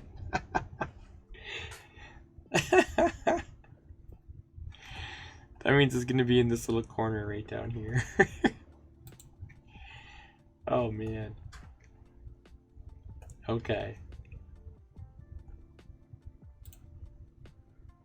And it's another 10-foot long corridor. I'm starting to question the builders of this place. Although it wasn't a door this time though, actually, so there's no stone door. It's just that's just gonna be open. I'll just use my door placeholder to break the wall. Now I need to break this wall too for that passage. All right, we need one more exit from this ridiculous room. This is crazy. Like, you come in and it's just door, door, door, door, door. It's like the room of doors. It's every wall. It's just, there's no walls. It's just all doors.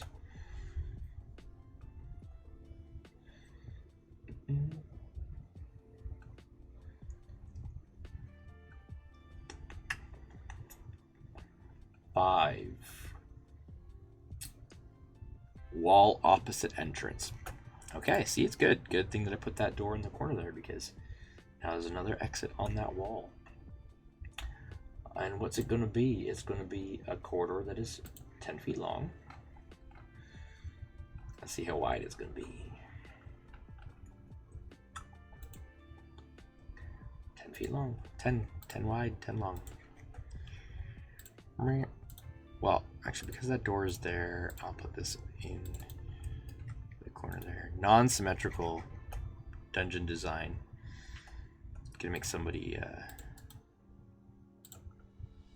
the CNC agents who come to sell this place are going to be frustrated on how to sell this chamber. This will be one of those chambers that's considered eclectic, unique. It's a very unique feature. You won't find too many dungeons with a chamber like this. It's one of a kind.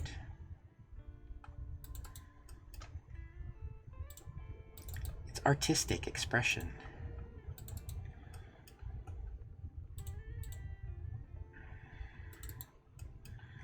All right, now that is one messed up room. Like, look at that thing, man.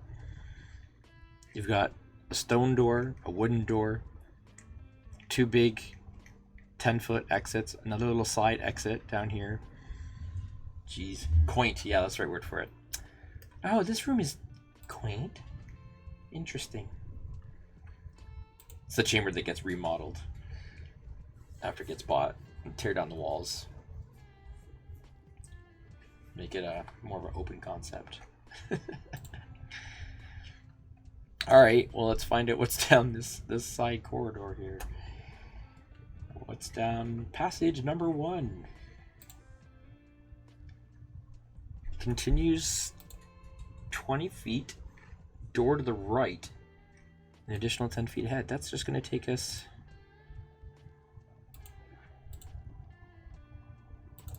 That's just going to lead us right back here. Where the heck is this door going to go?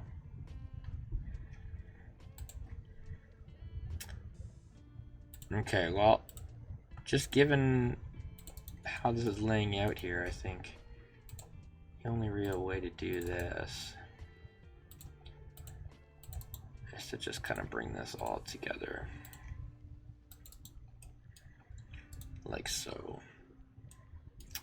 Somebody roll me a couple doors, guys. Give me some doors, some door types here. We'll connect these passageways up.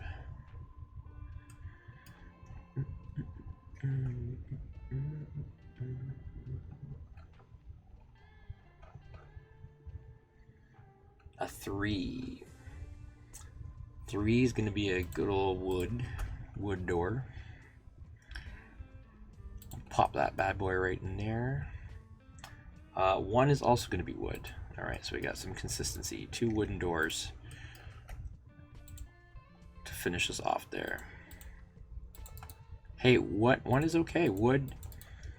Most of the doors so far in this place are wood. There's a few extra different types, but that's okay.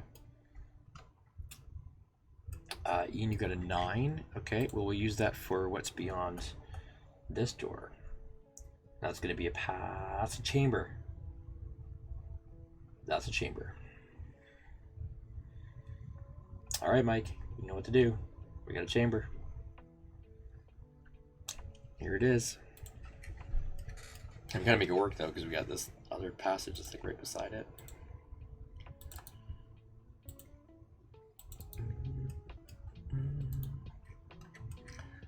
I think what I'm going to do... This southern entrance, I can say this is the entrance to the dungeon. I'm not really going to do anything else building that way, just for sake of stream time. So these are going to be stairs that lead down into the dungeon. That's going to be our entrance. Otherwise, we take forever just building. So, okay. We'll kind of finish up what's up here. And then we'll switch gears, I think.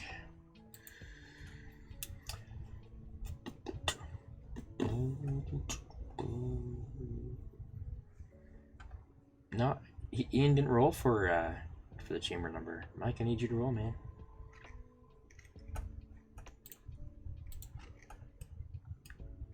Build your chamber, Mr. Chamberlain.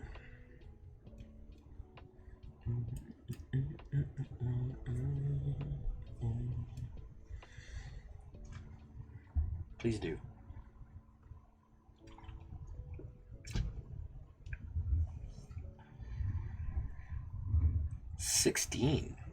A 30-foot diameter circle. Okay. I can work with that. I think I can fit that in here.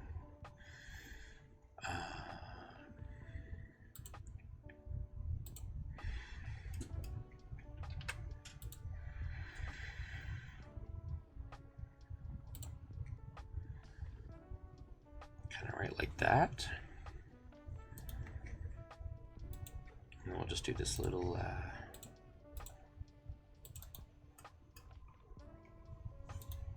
there we go.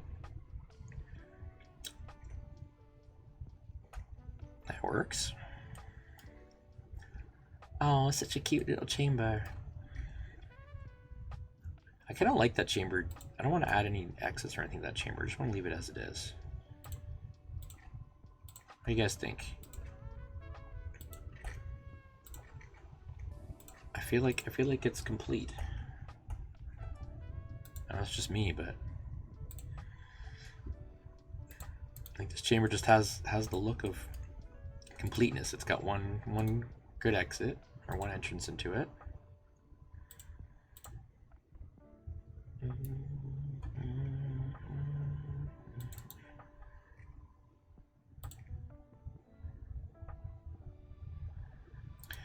I need to change my snap.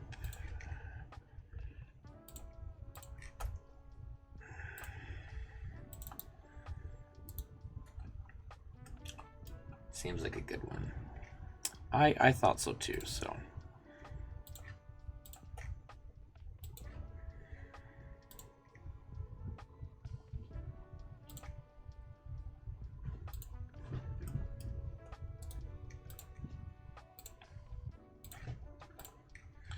So there we go.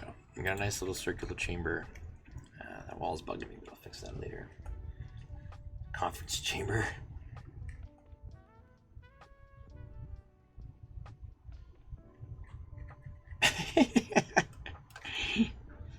Yeah, totally. All right, we got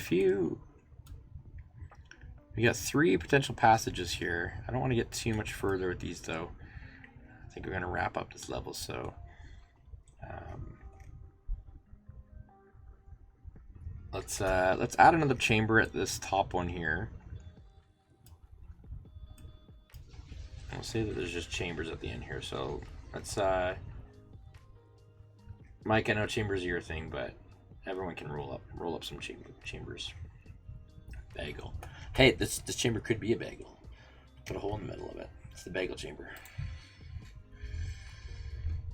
30 by 30 square.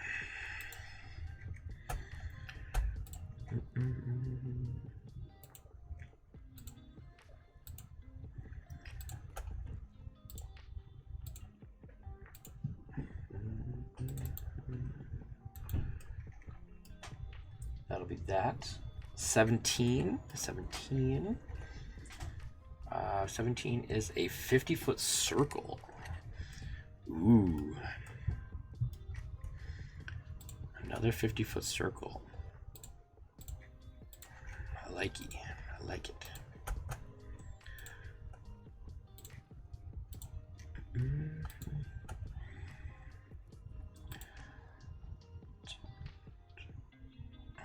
Five, 10, 20, 25.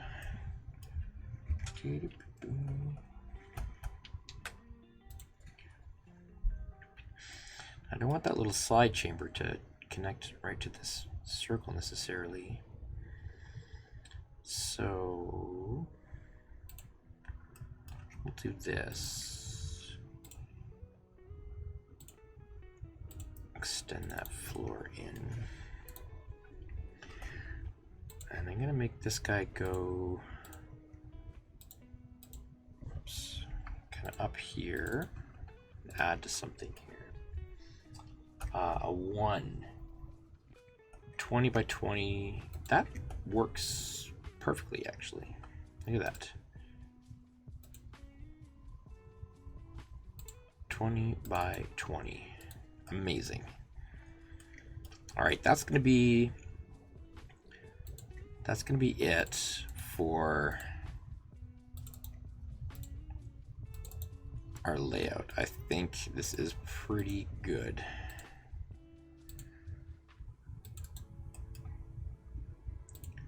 Good. We want to throw some decorations and stuff in here. Get some of that down.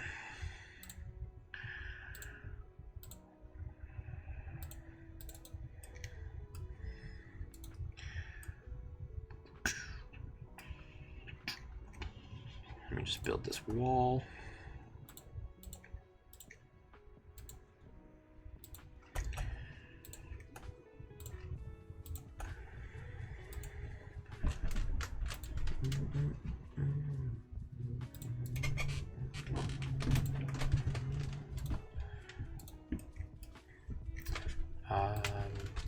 Roll me a couple of doors. Let me roll me a couple of doors. We'll see what kind of doors we get going into these last couple of chambers here, I think. These need to be doored off. I feel like they would be doored. That makes sense to me. 6 for a door. 6 is wood. So this little guy can be wood. Change my snaps. Okay. 15 for a door. 15 is iron. So that works well. We'll go to our iron door. I need one more door. 4. Another wood door. Okay. I'll do a double wood door on our circular. Oh, whoa. What just happened?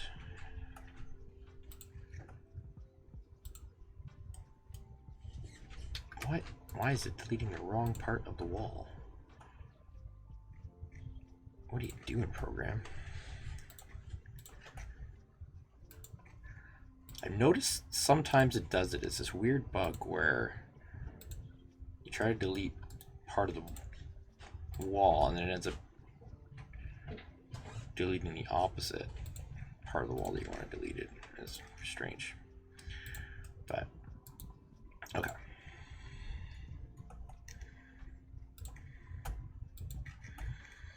Okay, so we got a pretty decent, pretty decent dungeon here. I think it's a good layout, and then we will start to flesh it out. But we will take a quick break, and then we'll be right back, and we'll flesh that out. So stay tuned, hang tight, and we'll be right back.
Okay, I'm back.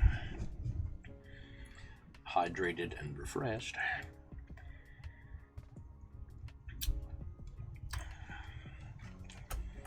Bagel rooms. Have we determined that the purpose of this dungeon then is just simply to be it's a bagel dungeon of the Bagel Lord?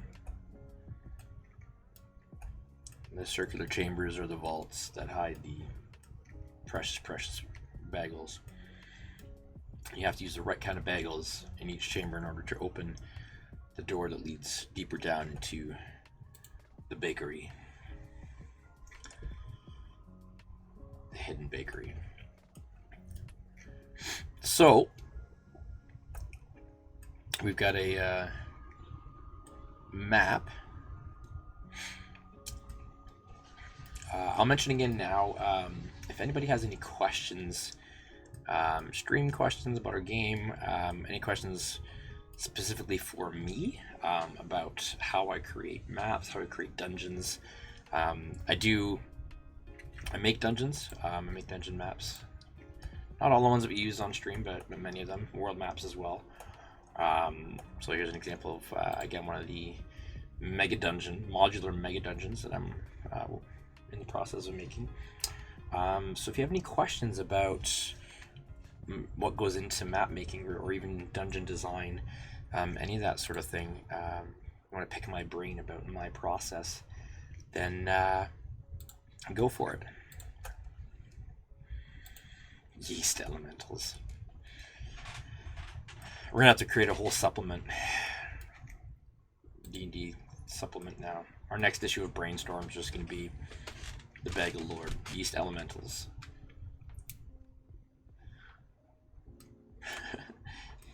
The cursed bakery. What are a couple of your favorite components to add to a dungeon? I like water features.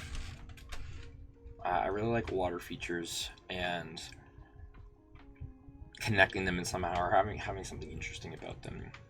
A fountain that stands out for a particular reason,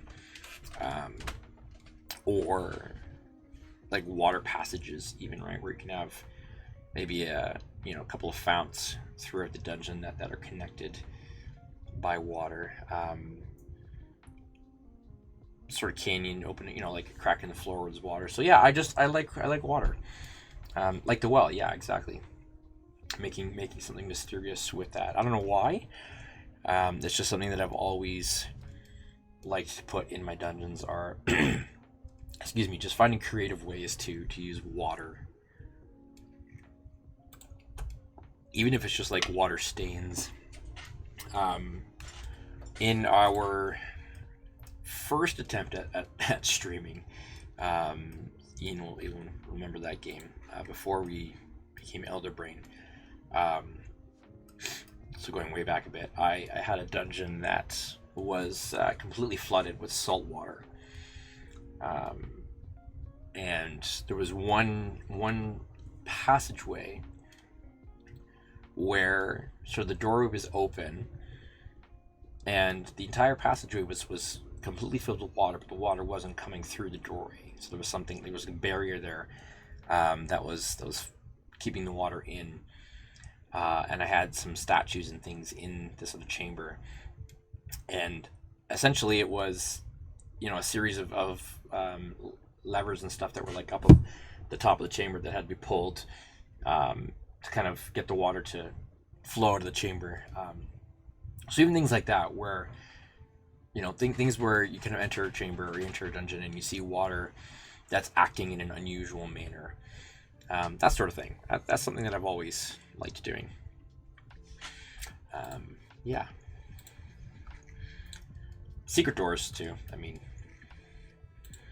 Unexpected secret doors. So, good question. Thanks. Any point you have questions, just throw them my way. So we have to figure out what the purpose of this dungeon actually is, other than being the Bagel Lord's dungeon. So they give a bunch of different possibilities here, like death trap, a lair, maze. I don't really think this isn't maze-like enough. You really, like, to build a maze, you got to be really intentional with building a maze. Non-existent secret doors, yeah. Not really going to be a mine.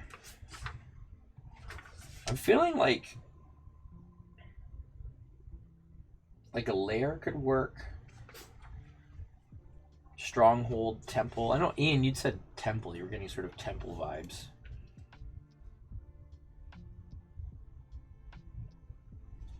At the very beginning, when it started to come together, I thought tomb.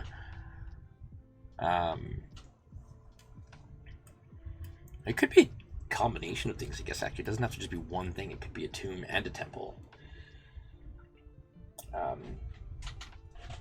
Part of it tomb, part temple. I think maybe that works, right? Because if you got an underground temple, this big temple chamber or complex, then you're likely going to have some tomb elements, you know, in there as well, multi-purpose. Another thing that I haven't really got a chance to do much recently, but I like the idea of, when you have big dungeons, having multiple parties in there. So if you've got monsters in there, if it's a big enough dungeon, you can have different types of monsters inhabiting different areas that aren't necessarily working together. And perhaps even you've got those different factions are working against each other. You know, you might have, you've got a goblin clan that has claimed a tomb, part of a tomb, but then they unwittingly, opened up a chamber that let undead out. And so now you've got the sort of the undead element and the goblins, both of which are going to be challenges for the party, but they're not allied. So the goblins and the undead are fighting each other too. And then you've got sort of, goblins can then potentially be, reasoned with or bargained with to help fight the undead or other things like that. So throwing in possibilities of allies or multiple types of enemies where you can kind of have that, the enemy of my enemy is my friend kind of situation. This was a game years ago. I had the party stumble upon a fight actually in progress. I think I had an ogre and it was battling, I don't remember what was fighting, but the party came upon this fight in progress of these two monsters, and they kind of had to decide, do we let the fight play out? Do we pick a side? So it kind of created that element of, rather than just go in and hack and smash everything, there was kind of pause and saying, what do we do here? Do we let them fight? How do we take advantage of this? So let's go with tomb/temple. I think maybe a bit of stronghold there. We can kind of add different things together. So so for this first, let's start with this chamber up here. This is going to be a tomb and a temple. I feel like this section down here is going to be more like temple, these big chambers, temple elements, and then maybe some of these rooms up here, including this like room down at the basement you've got, are like more kind of tomb-like antechamber type things. So let us go to the tomb.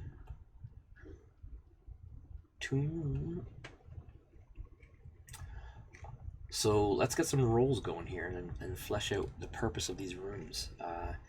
So these are going to be this one is a D20 roll, and we'll fill out the purpose of this room, this top chamber here.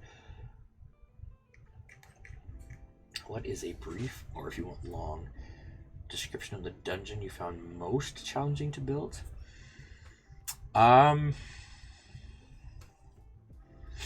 Think about that one.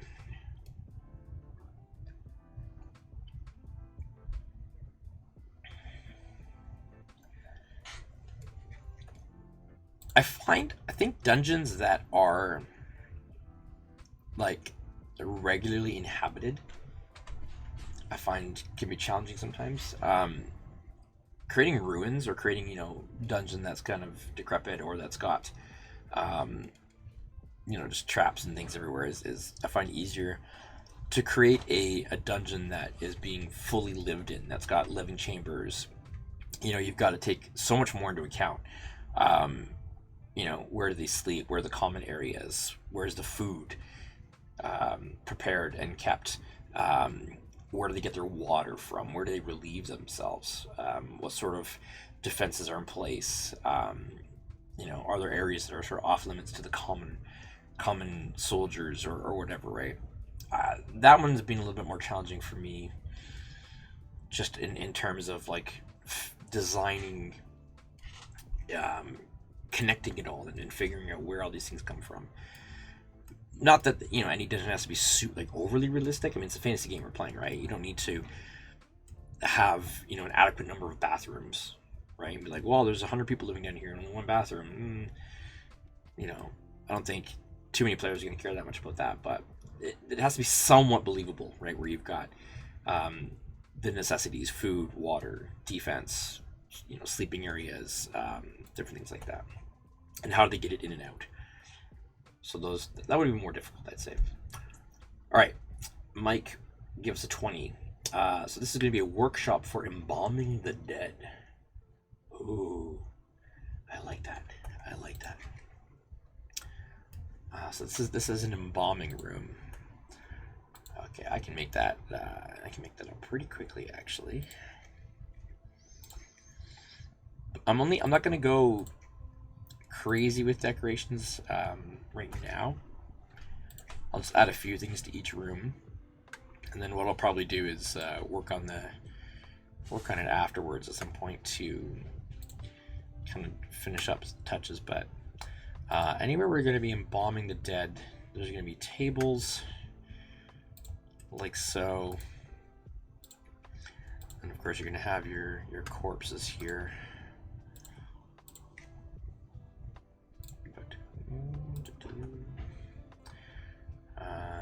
Let's give a mummy, one more kind of mummy wrapped in here. Excuse me. I need a fresh kill. There we go. Freshly dead guy. He's gonna get embalmed.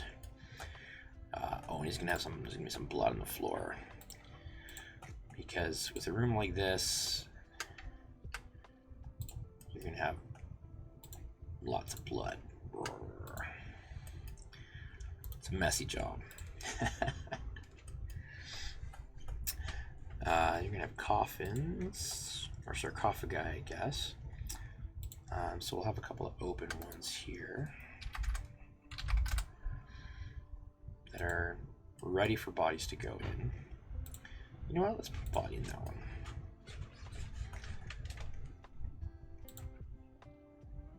And you've got these, they're kind of ready to be occupied. They're not occupied yet. I think that works.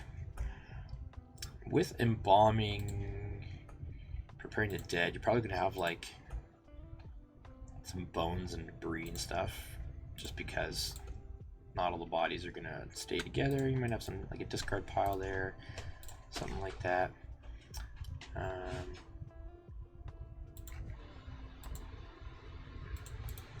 think that looks good. And then we'll throw some blood underneath the bones.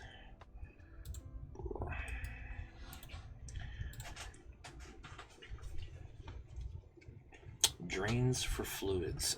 Yeah, that's actually a really good idea. Now I don't like that type of drain look. Go to my other map packs here. Let's see what kind of stuff we got. I have lots of assets that I've purchased over the years with this program, so there's quite a few different things that I can use. I have out of Oh, I know what would work. I know exactly what would work for a drain. There we go.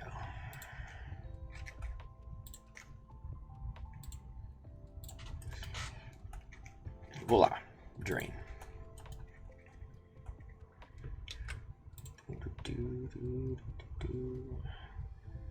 I want that to be underneath the blood, so I need to send that to back. There we go. That should do it. How's that? That's a good drain. Don't even worry about where that drain goes. It goes somewhere. Let's give it. I guess we can do two. It's probably gonna be a couple, right?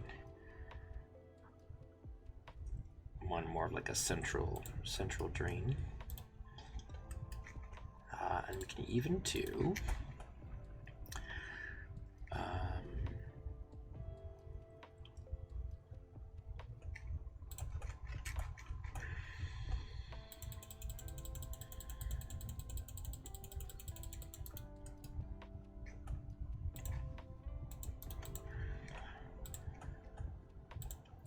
don't mind me not talking here for a second. I'm just going to add a little drainage effect here.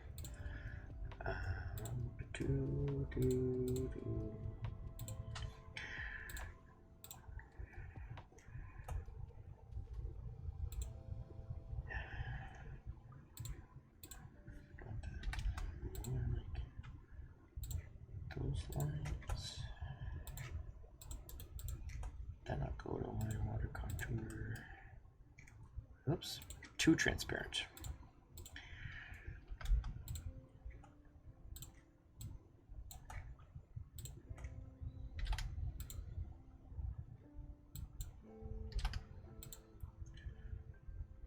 Okay, I can work with that. Just a little bit of muck. Kind of flowing from over here. One flowing from this side.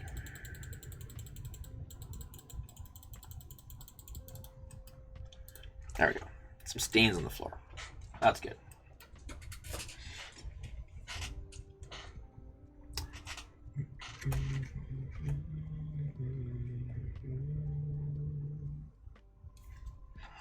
Here, let's go. It is a fantasy game. Work on such things. How to make it realistic. Yeah, I mean, there really is. It comes down to finding the balance between believability and fantasy, and that it's just a game. It also comes down to understanding your table, your players. There are some people who want the more nitty gritty realism, right? Like the video games that have the hard modes where you have to eat and drink and all those things in order to survive. So it all depends on what you want. Just for kicks, you know what, guys? I'm going to throw an Iron Maiden in this room because I feel like maybe somebody gets a little bit. Just something for the players to look at and go, what's that? What's that? Why is that there? Okay, we got an Embalming Room.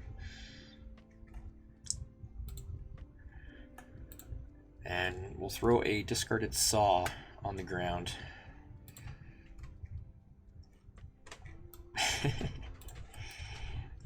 For people to wonder at, like, why is that big giant saw in here?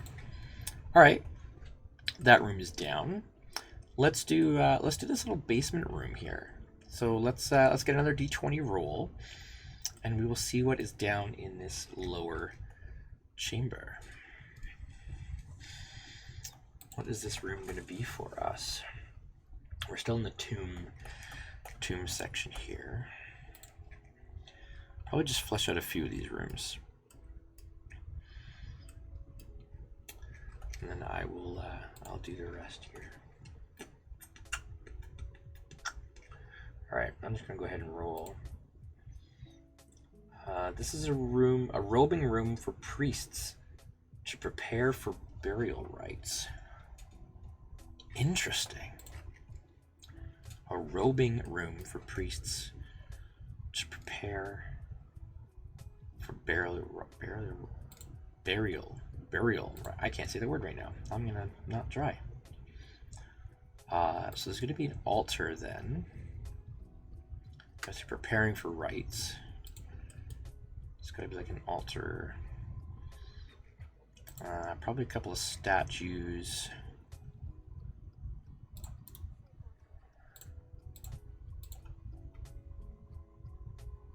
That makes sense to me, right? You have some statues there, like so.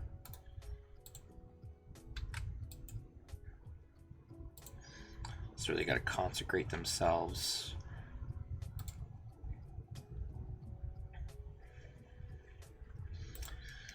I'll put like a kneeling cushion in front of the altar.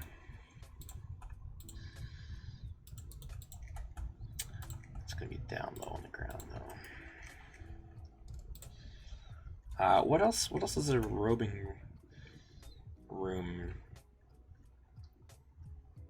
What else does it need? I guess a dressing table. Gotta make sure that they prepare themselves adequately.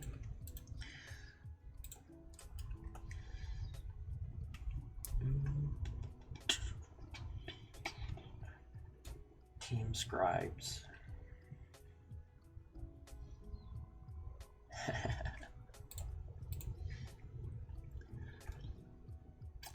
What am I missing in this room? There's something I'm thinking. I can't think of what it is.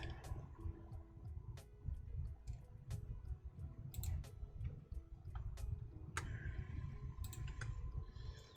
a couple tables in there.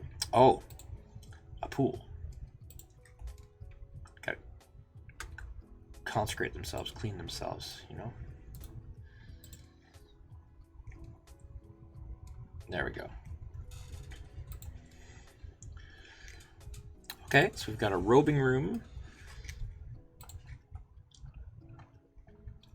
Put a nice carpet in there.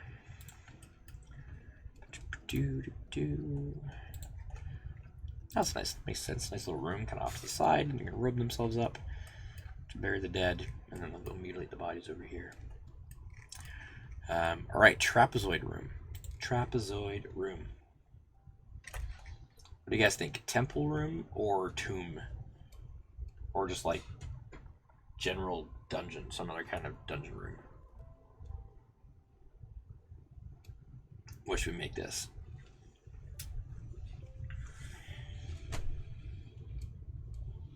Will Nye the Science Scribe.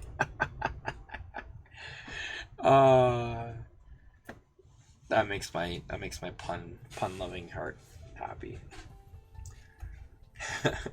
Temple room.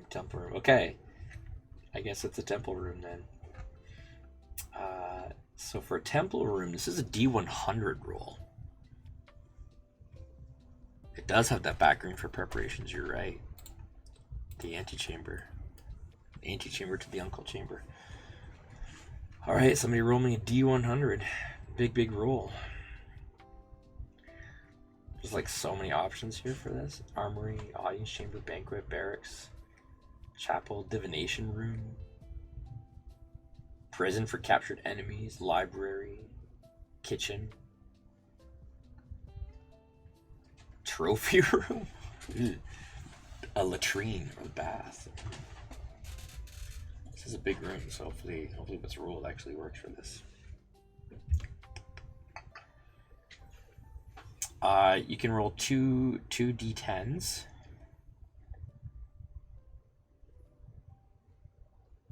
So if you have 2d10, you roll both of them. Or yeah, if you have percentile dice, the one will have like 0, 0, 10, 20, 30, 40, 50, 60, 70, 80, 90. It's like a d10, but it's 10 digits. Or just roll 2d10.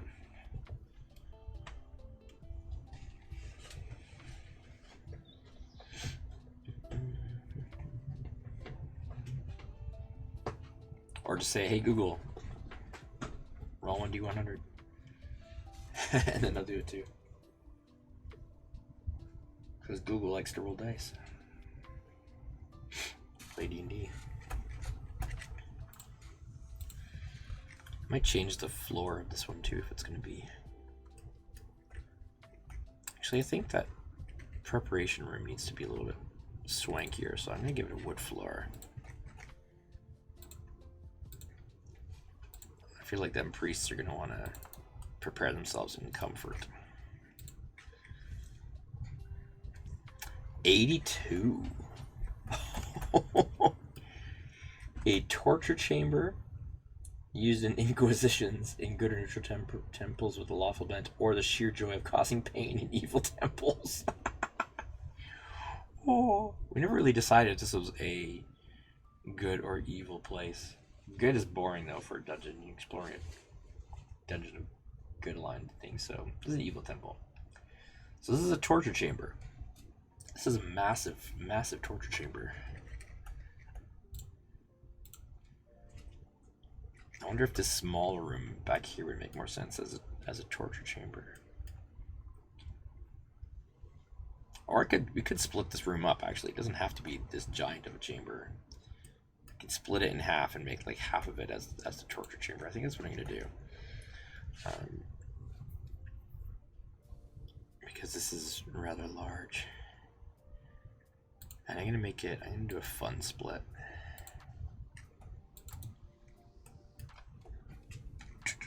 There we go.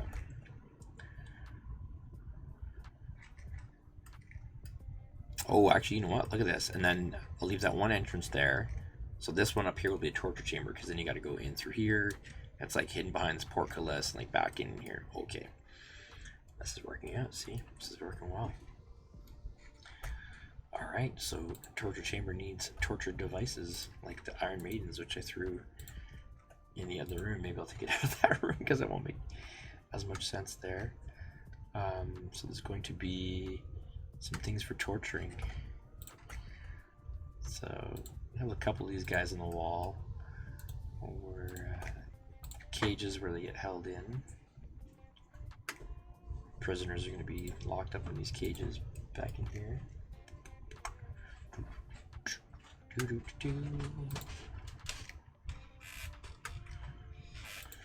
Have a few cages along here, like so. We need a table that's got torture tools, implements, instruments. Throw that in here.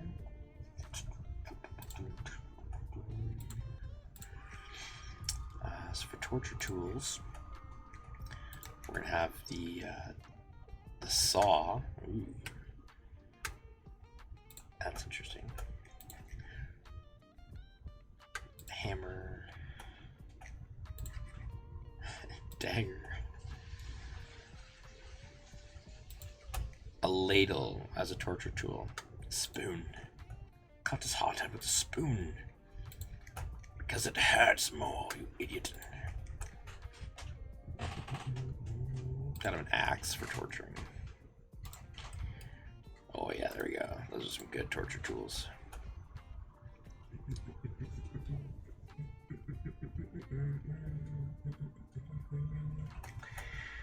What else does this torture chamber need, guys?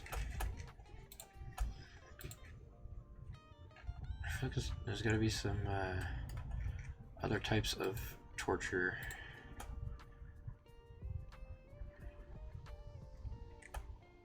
Spikes.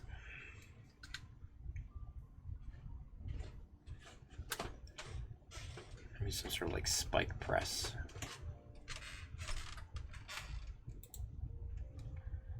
Victims. Well, yes, I'll get to the victims, but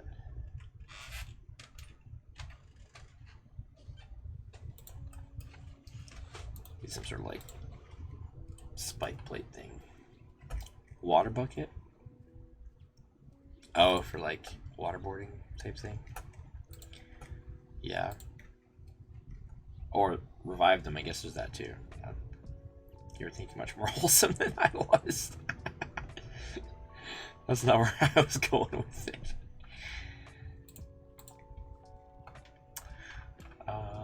Do I have a cauldron of water? I guess that can work. Feathers. I don't have any feathers. Gotta be like a torture rack, right? I don't know if I have a torture rack though. I think I should have it. It should be a torture rack type thing, but how about a pit of lava?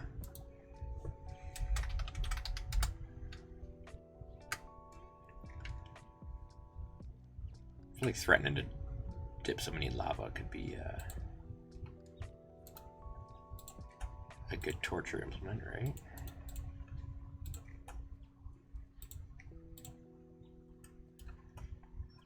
And of course it'll need something like covering it so it's not fully open.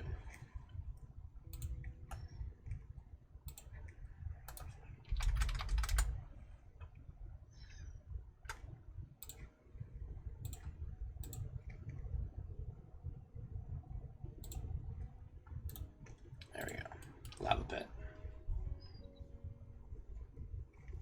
Left half for the room. Oh, sorry, I guess I've got my table is in the way there. Let me move my map here so we can see.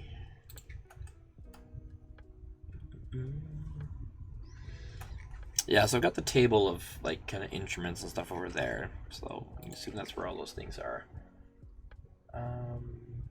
Room of deforced walk across. Ugh. Yeah. Another grate. Yeah, I would need a grate.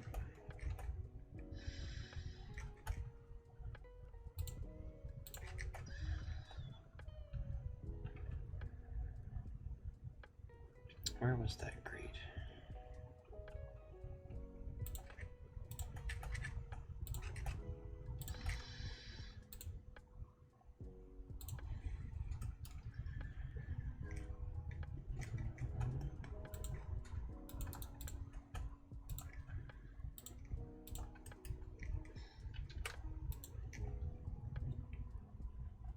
So it makes sense for it to be where the lava is. Put it like over there.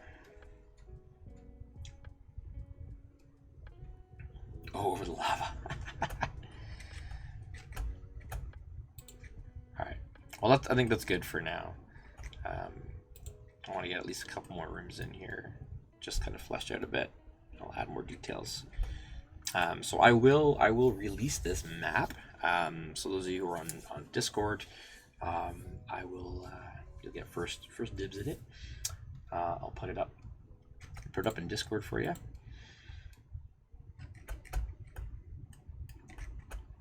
And it'll be a free map for everyone. So let's see what's in this other chamber back here. We're still in the temple, right? I'm gonna go ahead and roll a D100. Oh, that's perfect. Look at that. Prison for captured enemies. Like right beside the torture room. I mean, that could not have been planned any better. So what I will do to make a prison is I'm going to make cells.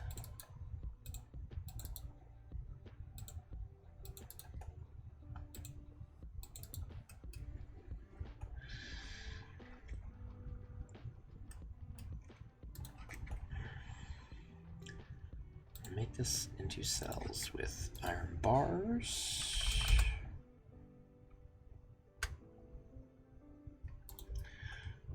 Take up smart tracking so that it's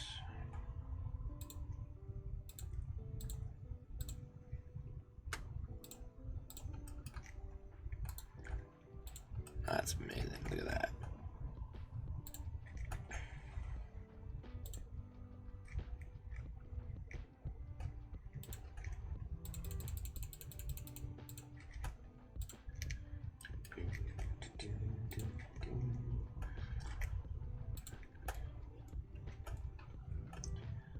That's perfect. Little prison. Little table where the guard sits. Who's on duty. hanging out there, holding his keys and such. Perfect. Prison. Paper thin walls saying what you're waiting for. Yeah. Put like a window in this room, in this wall here, so they can see into it. We can just say that one. Say there's a wall there. Oh. Paper thin walls like a dentist office. Hear everything. All right, and then this lower half of this room. I need another D100 roll from whoever would like to throw that my way. I think Mike's stepped away, so Ian, why don't you throw me a D100? See what we get.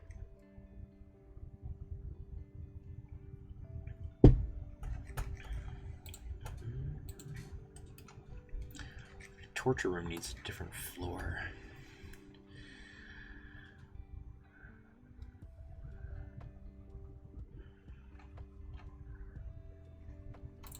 I'm gonna go with brick red floor. Hide the bloodstains.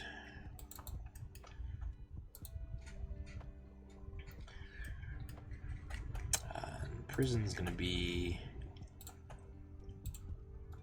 The cells are gonna be like just uncomfortable dirt. Like that. 76. Storage holding mundane supplies. That's a good front, you know, like you kind of go into this room and you just see storage, like, oh, it's just temple storage. And it's not, so you go deeper in that you find the prison and the torture chambers, so that works well, actually. So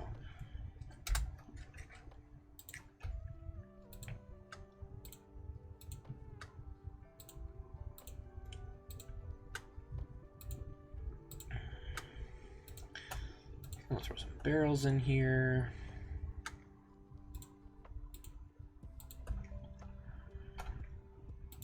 Some bags. Some crates piled in the corner.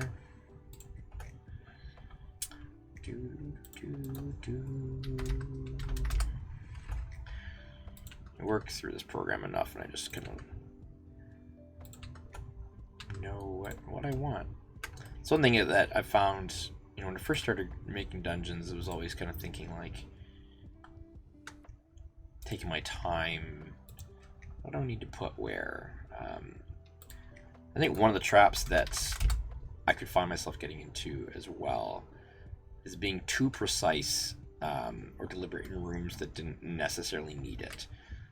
So something like this, like that's a storage room. You know, how precise do I need to be in sort of what's going where? Not really, you know. I mean, it can just, again, you're just trying to get the overall feel for the room. It doesn't have, you know, the layout isn't going to be, I mean, the exact placement of, you know, chests and all that kind of stuff isn't too much of a priority. So I just kind of wing it and just go. I mean, there, we got a nice storage room. It's basic, simple enough. So cool.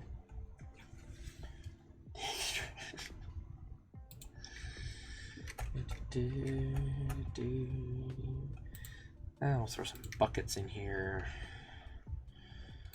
Stack of papers. I want a couple more barrels, I think. Something in the middle of the room.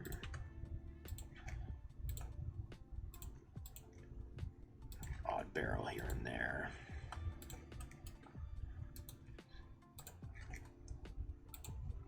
Okay. Sweet. As we've got a few of these rooms flushed out pretty well. Let's do one more. I'm gonna do one more as this main room here. So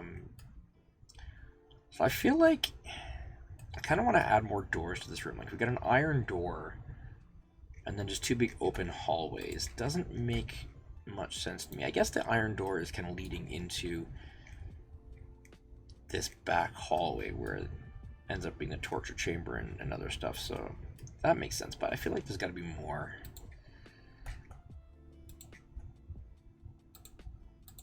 gonna be more blocking this room off. So I'm gonna go ahead and add 2 more iron doors. So whatever's in this room is being blocked off by these thick iron doors at every entrance. Oh, whoops. I did do disable smart. That's why I didn't do that. There we go. Okay, so 3 iron doors leading into this room.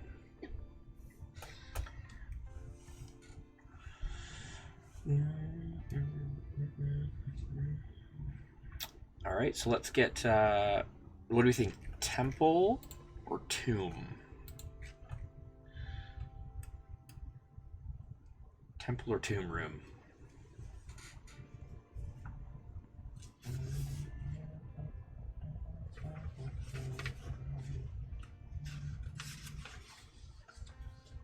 What do we think, guys? Temple or tomb for this square room, large square chamber, sealed by iron doors. What kind of feel are we getting for this one? Welcome back, Monsieur Echo Fox. Temple.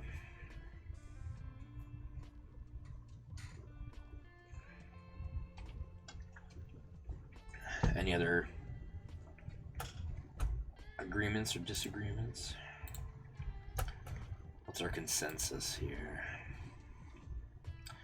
I see quite a few people that are hanging out watching, so welcome. Thank you for hanging out with us as we make this dungeon.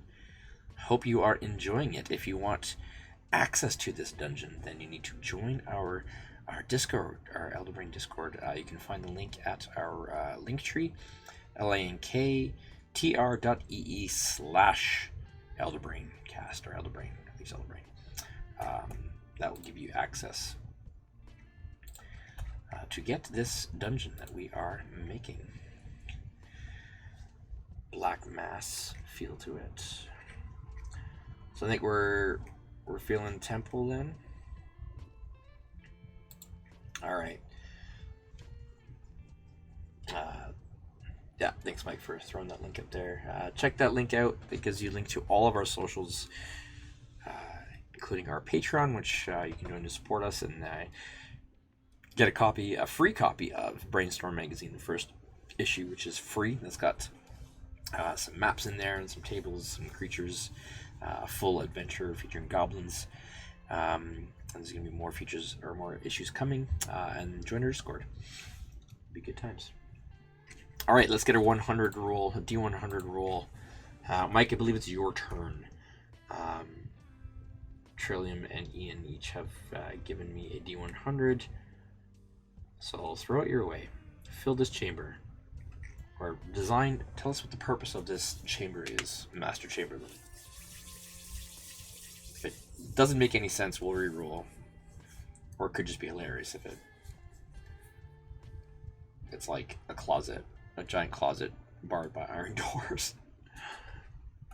But give me a D100, a 37, a crypt for a high priest or similar figure hidden and heavily guarded by creatures and traps. Ooh. Okay, well it is heavily guarded because it's got these iron doors, which will automatically say are trapped now and locked. And this is like a massive crypt for the high priest, eh? Okay, so we're gonna deck these halls, man. It's gonna need pillars. What do we need? What do we need in this giant crypt? This elaborate crypt for the high priest. Whatever temple this is. We don't know really what temple this is, but it doesn't matter too much.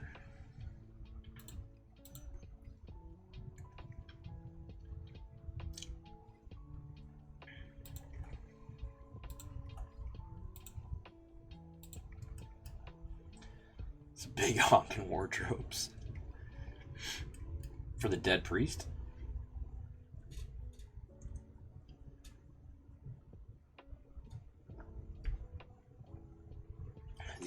Does the dead priest in his crypt need to change his outfit often? Is that what you're saying, Mike? Yeah, it's a crypt, man. It's a crypt for the high priest. It's not his like bedroom. I guess it is his eternal bedroom. Yes, crypt. Crypt is the operative word. Correct. It is a crypt. It is the high priest's permanent bedroom.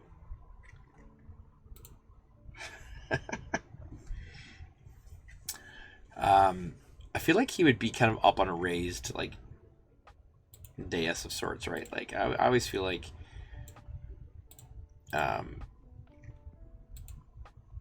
you're gonna get that like raised spot in the center of the room. So I'm gonna make that, and it's going to be more elaborate.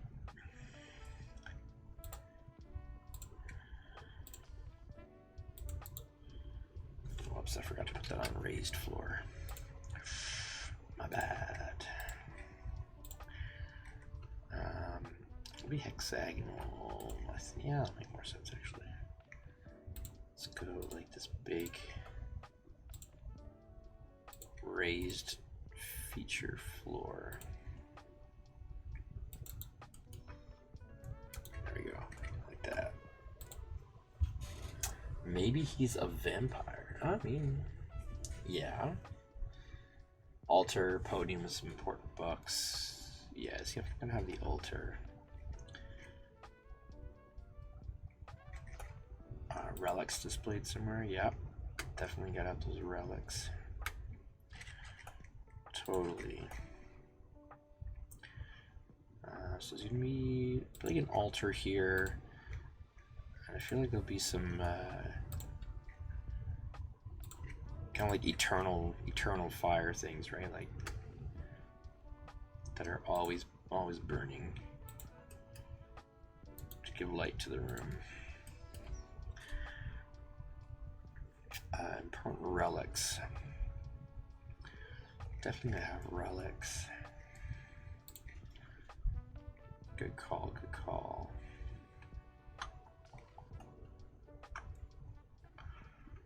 What's good for relics? Oh, I have just the thing for that. Just the thing.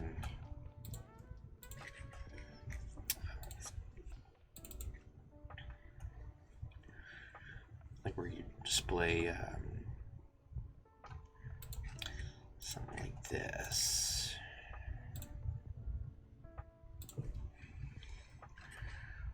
It's got like the crown and the scepter and like all that stuff in here. Probably be off on one side like this. Maybe another type of display shelf.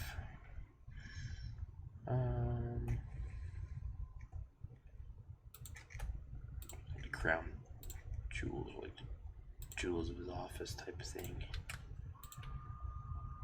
Off on the other side. Drag them over to the right. Oh, sorry. Forgot that I have the table up on the screen there, so let's do that there. There's going to be some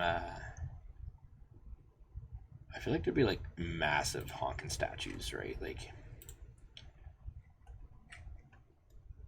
statues that are like pure gold kind of thing.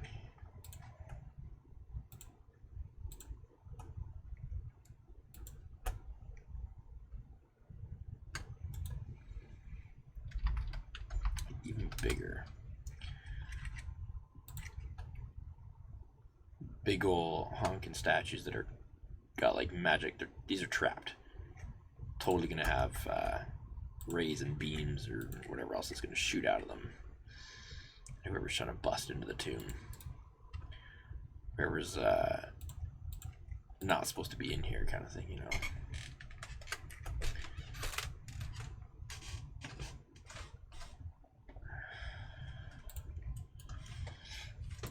looking over the high priest.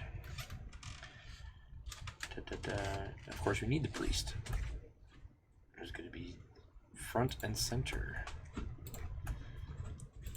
in the chamber. I'll give him a raised stone slab and then a very elaborate coffin to go on top of it, which I have. Perfect. Like so.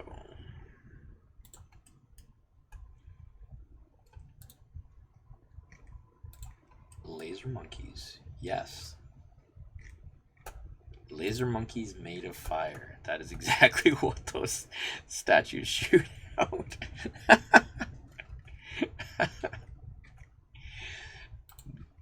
Totally. It doesn't need to make sense. And then there'll be 4 more flames around this guy, like so.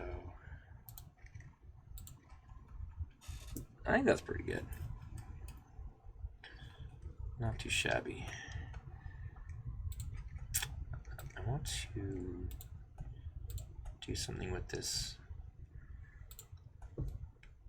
dais though.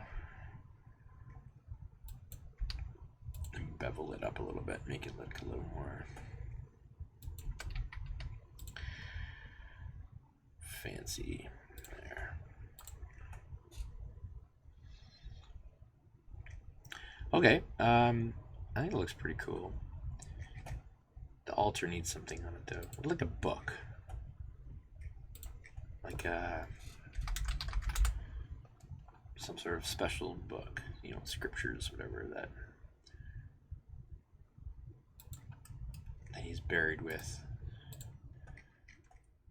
That makes sense. And then a couple of candles.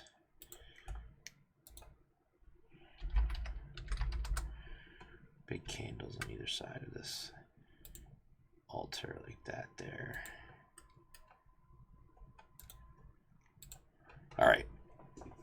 I think that is a pretty good tomb for High Priest, although the floor probably needs to be a little bit more elaborate. It's gonna have special tiling in this floor, you know. This guy's like the big dog. So we'll go with like an ornate stone pattern here.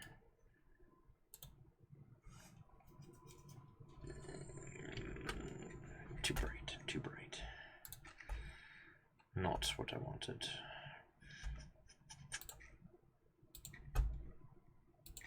Stick with the colors like this, I think. Okay. I don't know, what do you guys think? Does that look a little bit too busy? Is it too much, that floor?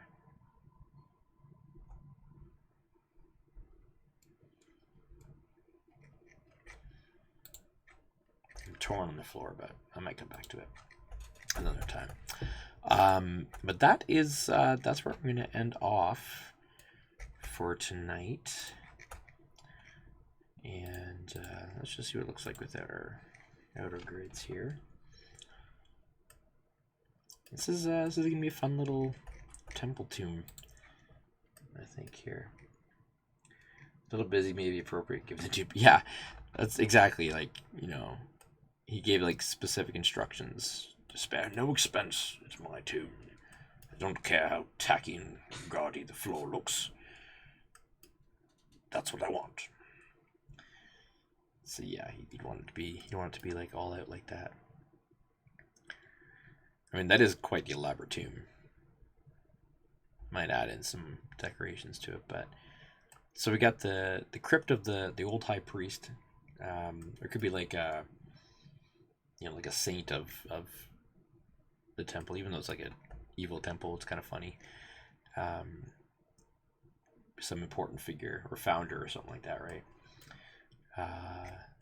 We've got the Embalming Room up here, the room for the priests to kind of consecrate themselves. We've got a torture chamber, the prison right beside the torture chamber, and storage. It's a functional temple complex thus far. So we'll see how that turns out. If you want to see how that turns out, then definitely you need to be part of our Discord. So again, check out our link tree. Link is in the chat there. And you can find a link to all of our socials. Join our Discord, and you will get first access to this map when it is completed. So I'll work on it over the next little bit.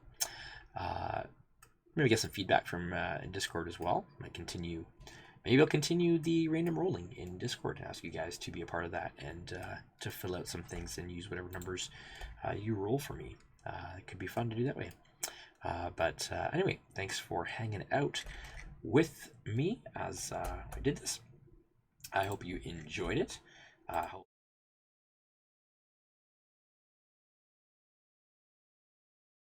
Cut myself off there.